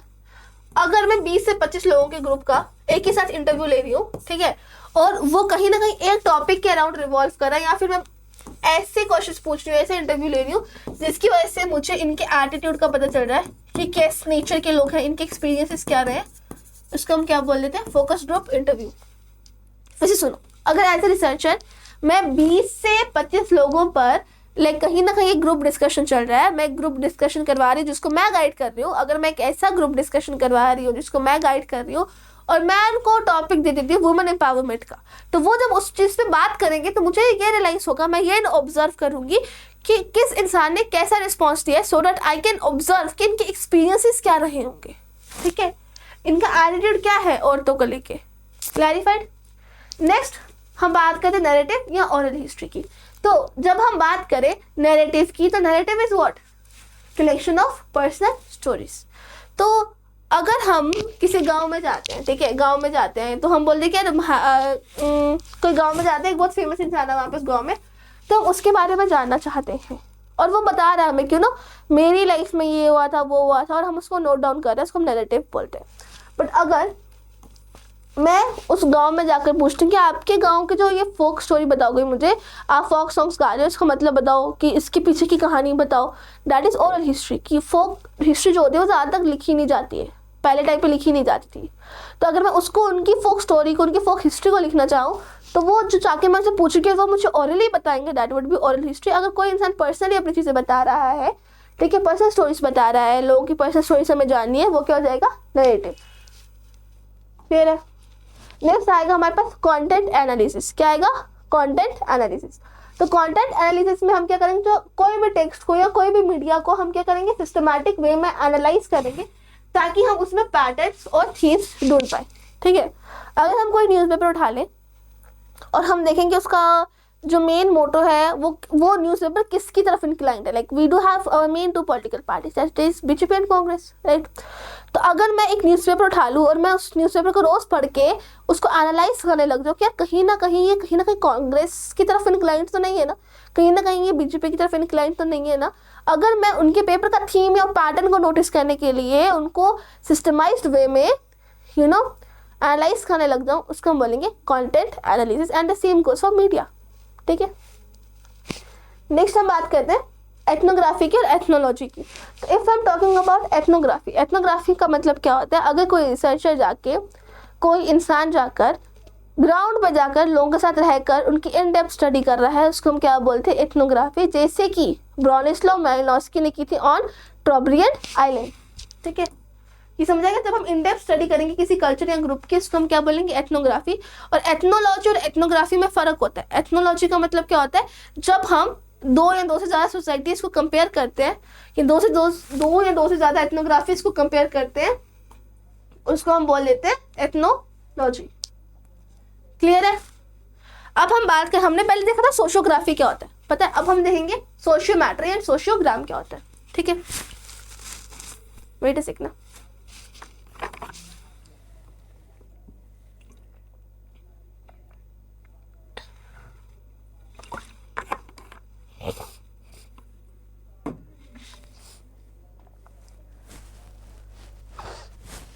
तो चलो अब हम देखते हैं सोशियोमेट्री और सोशियोग्राम क्या होता है। तो if I am talking about sociometry, sociometry एक ऐसा मेथड है जो यूज किया जाता है सोशल रिलेशनशिप और ग्रुप में क्या डायनामिक्स चल रहे हैं उनको मेजर करने के लिए। तो sociometry is a method for measuring social relationships and group dynamics. And अगर मैं बात करूँ सोशियोग्राम की, तो अगर हम कौन किससे इंटरेक्ट कर रहा है उसको हम एक विजुअल डायग्राम से रिप्रेजेंट कर दें, उसको हम क्या बोलते हैं, सोशियोमेट्री। अब यहाँ पे फादर ऑफ सोशियोमेट्री किसको हम बोलते हैं, जैकोब एल मोरेनो को, ठीक है। जैकोब एल मोरेनो को हम क्या बोलते हैं, फादर ऑफ सोशियोमेट्री, ठीक है। क्लियर। अब केस स्टडी क्या होगा, केस स्टडी होगा अगर हम किसी एक फैमिली या किसी एक ट्राइब, अगर हम कोई भी एक यूनिट की इन डेप्थ स्टडी करें उसको हम बोल देते हैं केस स्टडी। किसी फैमिली की, किसी कम्युनिटी की, किसी एक पर्सन की इन डेप्थ स्टडी करेंगे तो वो हो जाएगा केस स्टडी। अब फादर ऑफ केस स्टडी हम किसको बोलते हैं, फ्रेडरिक एल प्ले, ठीक है, फ्रेडरिक ले प्ले। क्लियर। अब यहाँ तक हमने देख लिया कि क्या टेक्निक्स थे हमारे पास डेटा कलेक्शन की, वो सब देख लिया हमने। अब हम नेक्स्ट चलेंगे कि हमारे पास क्या रिसर्च को लेके अप्रोचेस होती हैं, ठीक है, क्या अप्रोच हम रख सकते हैं अपनी रिसर्च के लिए, अपनी थ्योरी बिल्डिंग के लिए, ठीक है। तो हमारे पास यहाँ पे 3 अप्रोच आती हैं, इंडक्टिव, डिडक्टिव एंड अबडक्टिव। तो यहाँ पे एक चीज नोटिस करना, जब भी हम इंडक्टिव की बात करेंगे यहाँ पे हम पर्टिकुलर टू जनरल चलेंगे।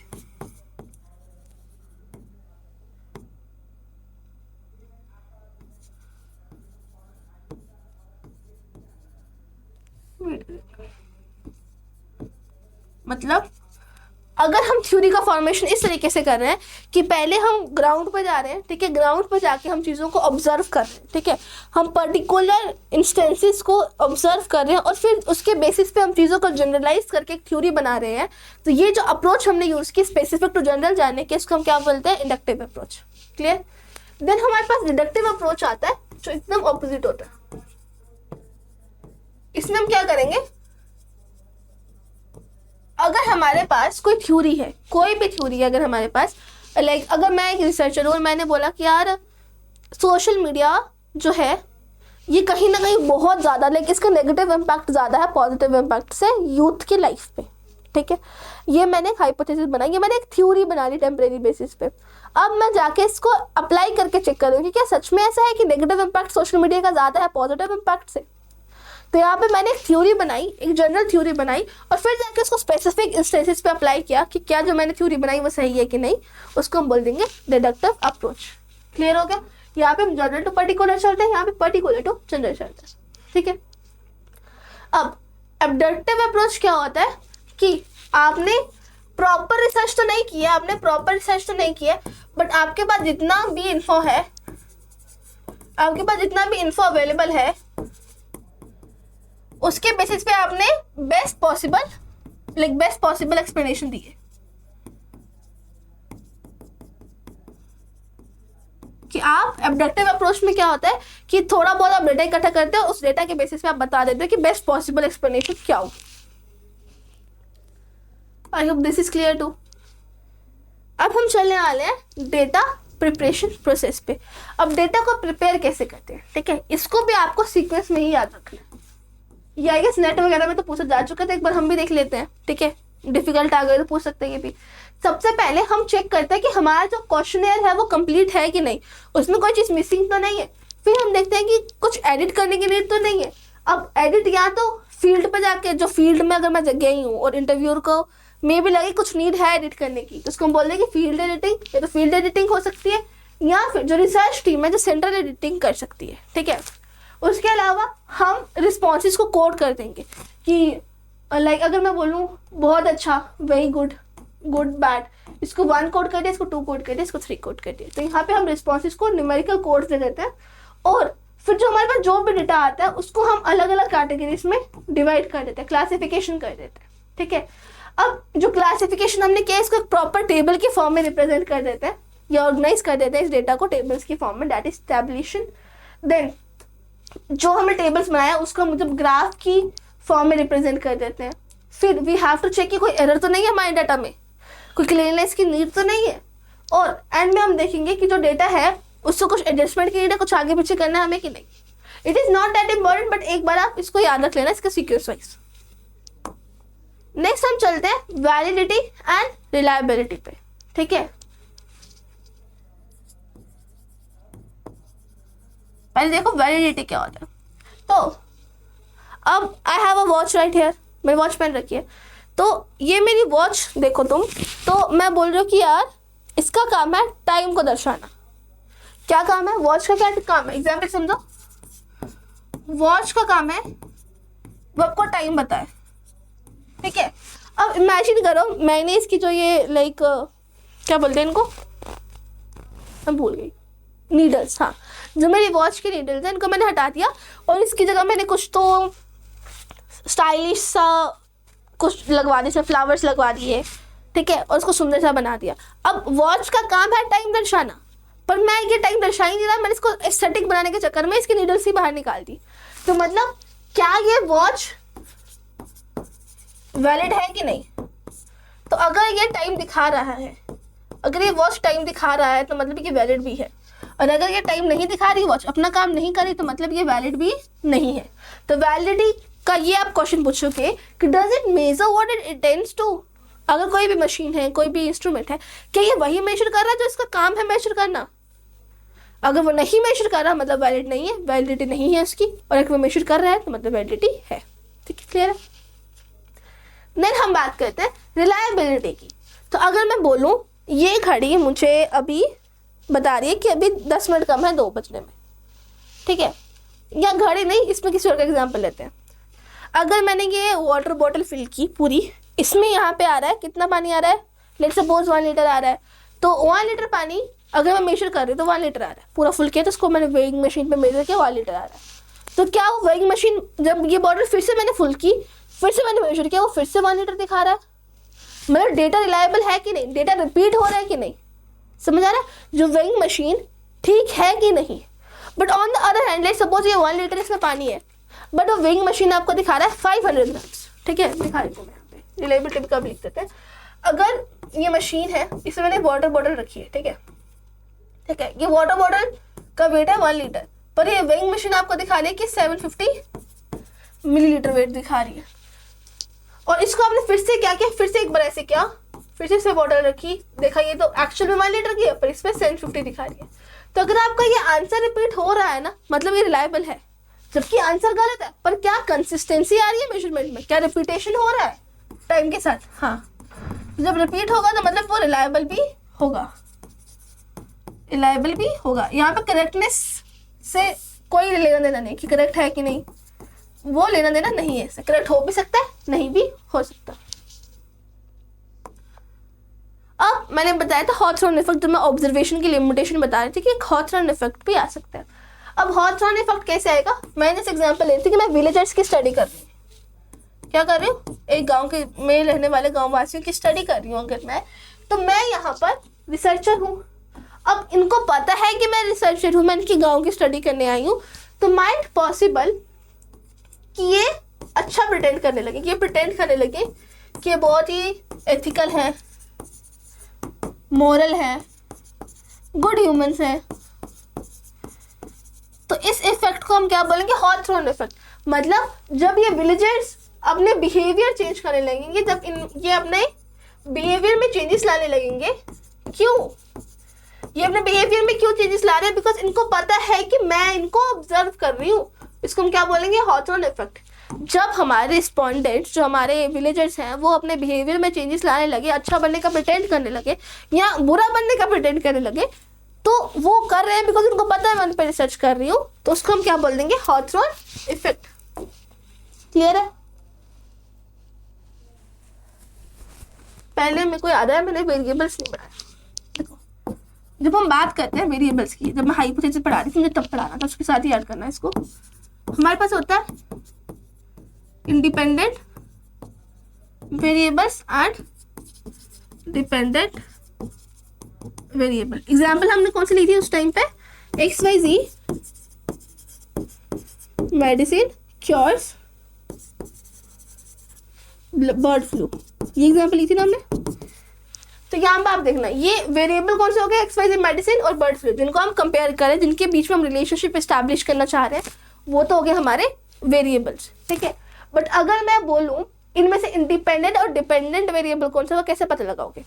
बर्ड फ्लू का सही होना और नहीं सही होना डिपेंड कर रहा है मेडिसिन पे, तो ये हमारा हो जाएगा डिपेंडेंट वेरिएबल, बिकॉज इसका सही होना नहीं सही होना डिपेंड हो रहा है हमारे दूसरे वेरिएबल पे।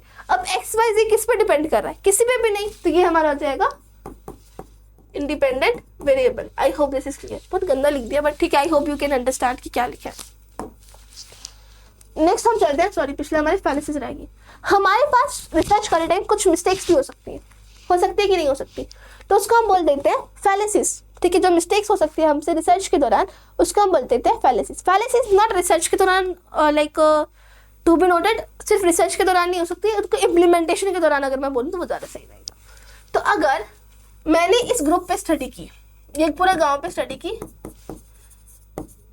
और ये एक इंसान है, ये एक विलेजर है, विलेजर नंबर 1। मैंने बोला जो ये विलेज है ना, विलेज के लोग हैं ना, ये जो विलेजर्स है ना सारे, they are very nice, they are very moral and ethical human beings. Moral and ethical human beings है ये सारे विलेजर्स।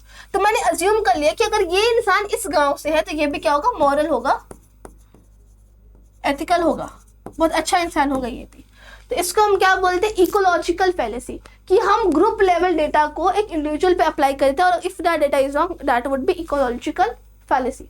और अगर इसका उल्टा हो जाए कि मैं बोल दूं कि ये इंडिविजुअल बहुत अच्छा है यार, he is a very good person, और ये विलेज ए से बिलोंग कर रहा है, तो मतलब इस गांव के लोग भी बहुत अच्छे हैं, बट माइट पॉसिबल सिर्फ ये इंसान यहाँ पे अच्छा और गांव के लोग अच्छे ना हो, हू नोस।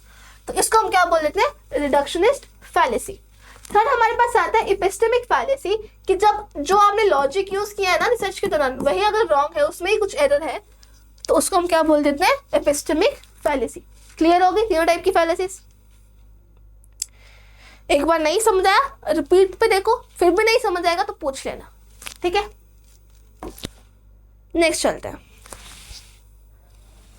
नेक्स्ट अब हम चलेंगे मेजर्स ऑफ सेंट्रल टेंडेंसी पे। जब हम बात कर रहे हैं मेजर्स ऑफ सेंट्रल टेंडेंसी की, तो यहाँ पर हम बात करते हैं मीन, मीडियन, मोड की। अब ये बहुत ईजी है, ये सबको पता होगा, बट आपको होमवर्क रहेगा, अगर होमवर्क नंबर 5 होगा ना ये होमवर्क नंबर 6 देख लेना। ये रहेगा आपको फीचर्स देखने, इनके फीचर्स देखने of mean, median and mode के, एंड इनको क्या करना है, कंपेयर करना है। गॉट इट, इनके फीचर्स को कंपेयर करना है। मीन का मतलब होता है एवरेज निकालना, मीडियन मतलब मिडल वैल्यू, और मोड मतलब मोस्ट फ्रीक्वेंट वैल्यू जो रिपीट हो रही है। बेसिक मतलब पता होगा, बट चल एक बार समझा देती। तो अगर हमारे पास डेटा है 2, 6, 8, 4 एंड 10, तो मीन क्या हो जाएगा, अगर हम इन सबको प्लस कर दें कितना हो जाएगा, 2 + 6 + 8 + 4 + 10, सबको ऐड करके कितने नंबर्स हैं, ये 5 नंबर्स है, उससे मैं डिवाइड कर दूं तो ये हमारा मीन निकल के आ जाएगा, जो इसका आंसर आएगा, ठीक है। ये हो गया मीन, और इसको हम क्या बोलते हैं, एवरेज। और अगर मेरे को मीडियन निकालना है इस डेटा का, तो मैं इसको सबसे पहले असेंडिंग ऑर्डर में लगाऊंगी, 2, 4, 6, 8, 10, और फिर मिडिल वैल्यू जो होगी वो मेरा हो जाएगा मीडियन। पर अगर इसी डेटा में अगर मैं बोल दूं मैं 1, 2 और ऐड कर दूं, तो यहाँ पर अगर मुझे मोड निकालना है, मोड मतलब कौन सी वैल्यू सबसे ज्यादा बार रिपीट हो रही है, तो यहाँ पे एक वैल्यू एक से ज्यादा बार रिपीट हो रही है, तो दैट वुड बी क्या आ जाएगा हमारा, मोड 2। क्लियर है। अब इनके फीचर्स जो आप गूगल पे जाओगे आपको मिल जाएंगे इजीली, वेबसाइट पे किसी पे भी, इनके फीचर्स आप एक बार देख लेना, ठीक है। That is your homework. चलो अब हम चलते हैं अपने टाइप्स ऑफ डेटा पे। तो सबसे पहले हमारे पास आता है primary data and secondary data. तो प्राइमरी डेटा वो डेटा होगा जो जाकर मैं खुद कलेक्ट कर रही हूँ, जो I am collecting bye my self, I am collecting for my research. तो अगर मैं अपनी रिसर्च के लिए खुद जाके डेटा कलेक्ट कर रही हूँ, फर्स्ट हैंड डेटा कलेक्ट कर रही हूँ, उसको मैं क्या बोल दूंगी, primary data. But on the other hand अगर मैं डेटा ले रही हूँ which is already collected by someone else for some other purpose, किसी और इंसान ने ऑलरेडी ही वो डेटा कलेक्ट करके रखा है कुछ और पर्पस के लिए, उसको हम क्या बोलेंगे, सेकेंड हैंड डेटा, या हम बोलेंगे सेकेंडरी डेटा। इसमें बुक्स वगैरह भी आ जाती हैं। अगर हम किसी बुक्स से डेटा ले रहे हैं, मैं तो जाके नहीं गई ना ग्राउंड पे, यहाँ पे तो मैं खुद जा रही हूँ डेटा लेने, यहाँ पे मैं खुद नहीं ले रही, इसको हम बोल देंगे सेकेंडरी डेटा, इसको हम बोल देंगे प्राइमरी डेटा। क्लियर है। नेक्स्ट हम चलते हैं क्वालिटेटिव एंड क्वांटिटेटिव डेटा पे। क्वालिटेटिव डेटा वो डेटा होगा जहाँ पर चीज़ों को डिस्क्राइब किया जाएगा, क्वांटिटेटिव डेटा वो डेटा होगा जहाँ पर नंबर से डील किया जाएगा। क्लियर है, बहुत इजी है। अब हम चलते हैं आगे। तो अगर आप देखोगे अपने सोशल रिसर्च जो हमारा यूनिट है, ठीक है, अगर आप सोशल रिसर्च को देखोगे तो यहाँ पर आपको जो लास्ट यूनिट है ना, इसमें आपको लास्ट टॉपिक में कंप्यूटर देखने को मिल जाएगा, यूज ऑफ कंप्यूटर। तो वो बहुत बेसिक है, उसको आप कहीं से भी रीड कर लेना, that would be enough. But thing that can be asked in exam is the softwares, कि डेटा एनालाइज करने के लिए कौन कौन से सॉफ्टवेयर यूज होते हैं। तो आपको इतना इन डेप्थ में जाने की जरूरत नहीं है, but still if you guys want, आप इसको एक बार स्क्रीनशॉट लेके रीड आउट कर सकते हो या वीडियो पॉज करके रीड आउट कर सकते हो। बट मैं आपको बता दूं एग्जाम्स में से कुछ नहीं आता है, अगर मैं बात करूँ एग्जाम की, तो गेट 2025 में पूछा गया था कि इनमें से 4 ऑप्शन दे दिए और बोला इनमें से कौन सा डेटा आई गेस क्वालिटेटिव है, ठीक है, if I am not wrong, qualitative या क्वांटिटेटिव कुछ तो पूछा था। और सीयूईटी 2025 में भी फिर से ये ऐसा ही क्वेश्चन पूछा गया कि 4 ऑप्शन है, बताओ इसमें से कौन सा क्वांटिटेटिव है या क्वालिटेटिव। हम गेटिंग कंफ्यूज, पर हाँ ऐसे ही कुछ पूछा गया था कि कौन सा क्वालिटेटिव है कौन सा क्वांटिटेटिव। तो अगर मैं बात करूं कि आपको सॉफ्टवेयर जब पढ़ना तो आपको मेन फोकस रखना है कि कौन सा सॉफ्टवेयर क्वालिटेटिव डेटा को एनालाइज करता है और कौन सा सॉफ्टवेयर क्वांटिटेटिव डेटा को एनालाइज करता है। तो अगर मैं बात करूं ये वाले क्वांटिटेटिव डेटा के लिए, इसके अंदर जो सबसे इंपॉर्टेंट जो पूछा भी गया था एक एग्जाम में गेट में, आई गेस तो गेट में या फिर लाइक सीयूटीपीटी में 2025 में, तो दैट इज एसपीएसएस, ठीक है। एसपीएसएस क्वांटिटेटिव डेटा को एनालाइज करता है, ठीक है। अपार्ट फ्रॉम दैट ST88 है हमारे पास क्वांटिटेटिव डेटा के अंदर। ये क्या है? ओके ये गलत हो गया, मैं इसका बता दूंगी आपको, ठीक है। ये स्लाइड नंबर क्या है, यहाँ पे लिख देती हूँ मैं, इट इज स्लाइड नंबर 43। ये मैं कमेंट्स में बता दूंगी आपको, ठीक है, कि यहाँ पे क्या नाम है। But data also comes under quantitative data, then SAS quantitative में आएगा। अब हम बात करते हैं क्वालिटेटिव डेटा में। क्वालिटेटिव डेटा में एनालाइज करने के लिए सबसे इंपॉर्टेंट सॉफ्टवेयर इज एनवीवो, ये भी हमारे पेपर में आ रखा है। और इसके अलावा जो बाकी है वो आप देख ही सकते हो। तो अभी तक जो भी चीज़ें हैं वो हमने देख ली, सॉफ्टवेयर वगैरह। अब उसके अलावा कुछ इंपॉर्टेंट टूल्स हैं जिसमें आप गूगल फॉर्म्स वगैरह का यूज़ करते हो, ठीक है। Then we have Excel, Google एक प्लेटफॉर्म है, ठीक है। अलग अलग ब्राउजर्स हैं हमारे पास। बहुत बेसिक चीज़ें पूछी जाती हैं, बहुत बेसिक चीज़ें पूछी जा रही है जो आपको ऑलरेडी पता होगी, ठीक है। तो अब ना मेरी बात ध्यान से सुन लो बेटा से। यहाँ तक हमारा जो सोशल रिसर्च है ना, अगर आपको पहले भी थोड़ा बहुत आइडिया था तो ये इनफ है। और अगर आपको पहले आइडिया नहीं था तो मेक श्योर आप एक बार इस पीपीटी को फिर से गो थ्रू कर लो। नहीं समझ आ रहा, दूसरी बार 2x पे देख लो, ठीक है। एक बार नॉर्मल स्पीड पे देखो, दूसरी बार 2x पे देखो, इट वुड गेट क्लियर, ठीक है। सारी चीज़ें ऑलमोस्ट कवर हो गई इसी में। अब जाके चेक करते रहना कि ऑलमोस्ट सारी चीज़ें हमने कवर कर ली है, ठीक है। इसी वीडियो में जो भी बेसिक चीज़ें मैंने आपको नहीं बताई है एक कंप्यूटर रिलेटेड, उसको आप किसी भी वेबसाइट पे जाके पढ़ सकते हो, that is not a big deal. उसके अलावा जो मैंने होमवर्क दिया है, गो थ्रू दैट, उसका आंसर कमेंट्स में देना। और उसके अलावा ये तो आपका होमवर्क रहा इस वीडियो का, उसके अलावा I actually want you to make sure कि आप सिलेबस वाली वीडियो देखो। सबसे पहले सिलेबस वाली वीडियो देखो। CUET 2025 के मैंने PYQs का सॉल्यूशन करवा रखा है, वो देखो। CUET 2023 के मैं अभी कुछ दिनों में ही करवा दूंगी, अभी लाइक नेक्स्ट 4 डेज के अंदर उसकी वीडियो भी आ जाएगी, ठीक है। नेक्स्ट वीक में उसकी वीडियो आ जाएगी, तो वो भी देख लेना। तो ये 3 चीज़ें देखो, फिर ये देखो आपका सोशल रिसर्च का टॉपिक। तो यहाँ पर हम लोग सारी चीज़ें कवर कर चुके हैं, ठीक है, सोशल रिसर्च की। आई hope you liked this session. If you did, do let me know. कहीं कुछ इम्प्रूवमेंट की ज़रूरत है या फिर आई वुड से कि कहीं कुछ चीज़ें आपको नहीं समझ में आ रही, कोई भी डाउट है कमेंट सेक्शन में बता दो। उसके अलावा मैंने आपको अपने कोर्सेज के बारे में बता ही दिया है कि हमारे CUET कंसेप्ट के एप्लीकेशन पे आपको CUET PG सोशियोलॉजी का कोर्स मिल जाएगा, जहाँ पे I will be teaching you all this in detail, और पढ़ा ही रखा है। तो जैसे कि बहुत सारे बच्चे, मैंने शुरू में भी बोला था कि बहुत सारे बच्चे अभी कंफ्यूज होंगे मैम कि अभी न हो पाएगा क्या JNU में सिलेक्शन और नहीं। ट्रस्ट मी, मेरा खुद सिलेक्शन हो रखा है, I can guide you properly. तो आप कोर्स में आओ, वहाँ पे आने के बाद I will contact you personally, ठीक है। अभी के जो भी हमारे बच्चे हैं मैं उनसे व्हाट्सएप पे कनेक्ट कर रखी हूँ, ठीक है। मैंने उनको उनसे मैंने बात की थी, तो आप भी वैसे कर सकते हो, ठीक है। और आपको जो भी प्रॉब्लम आ रही है कि मैम कैसे किस सीक्वेंस में चीज़ें करनी है, कहाँ से करनी है, कहाँ से MCQs लगाने, कहाँ से मॉक्स लगाना है, कहाँ से टेस्ट सीरीज लगानी है, I am here to guide you. And उसके अलावा भी कोई भी डाउट हो तो आप कमेंट सेक्शन में भी पूछ सकते हो, ठीक है, कोई दिक्कत नहीं। So I hope you like this video. That's it for today. Bye bye guys, take care.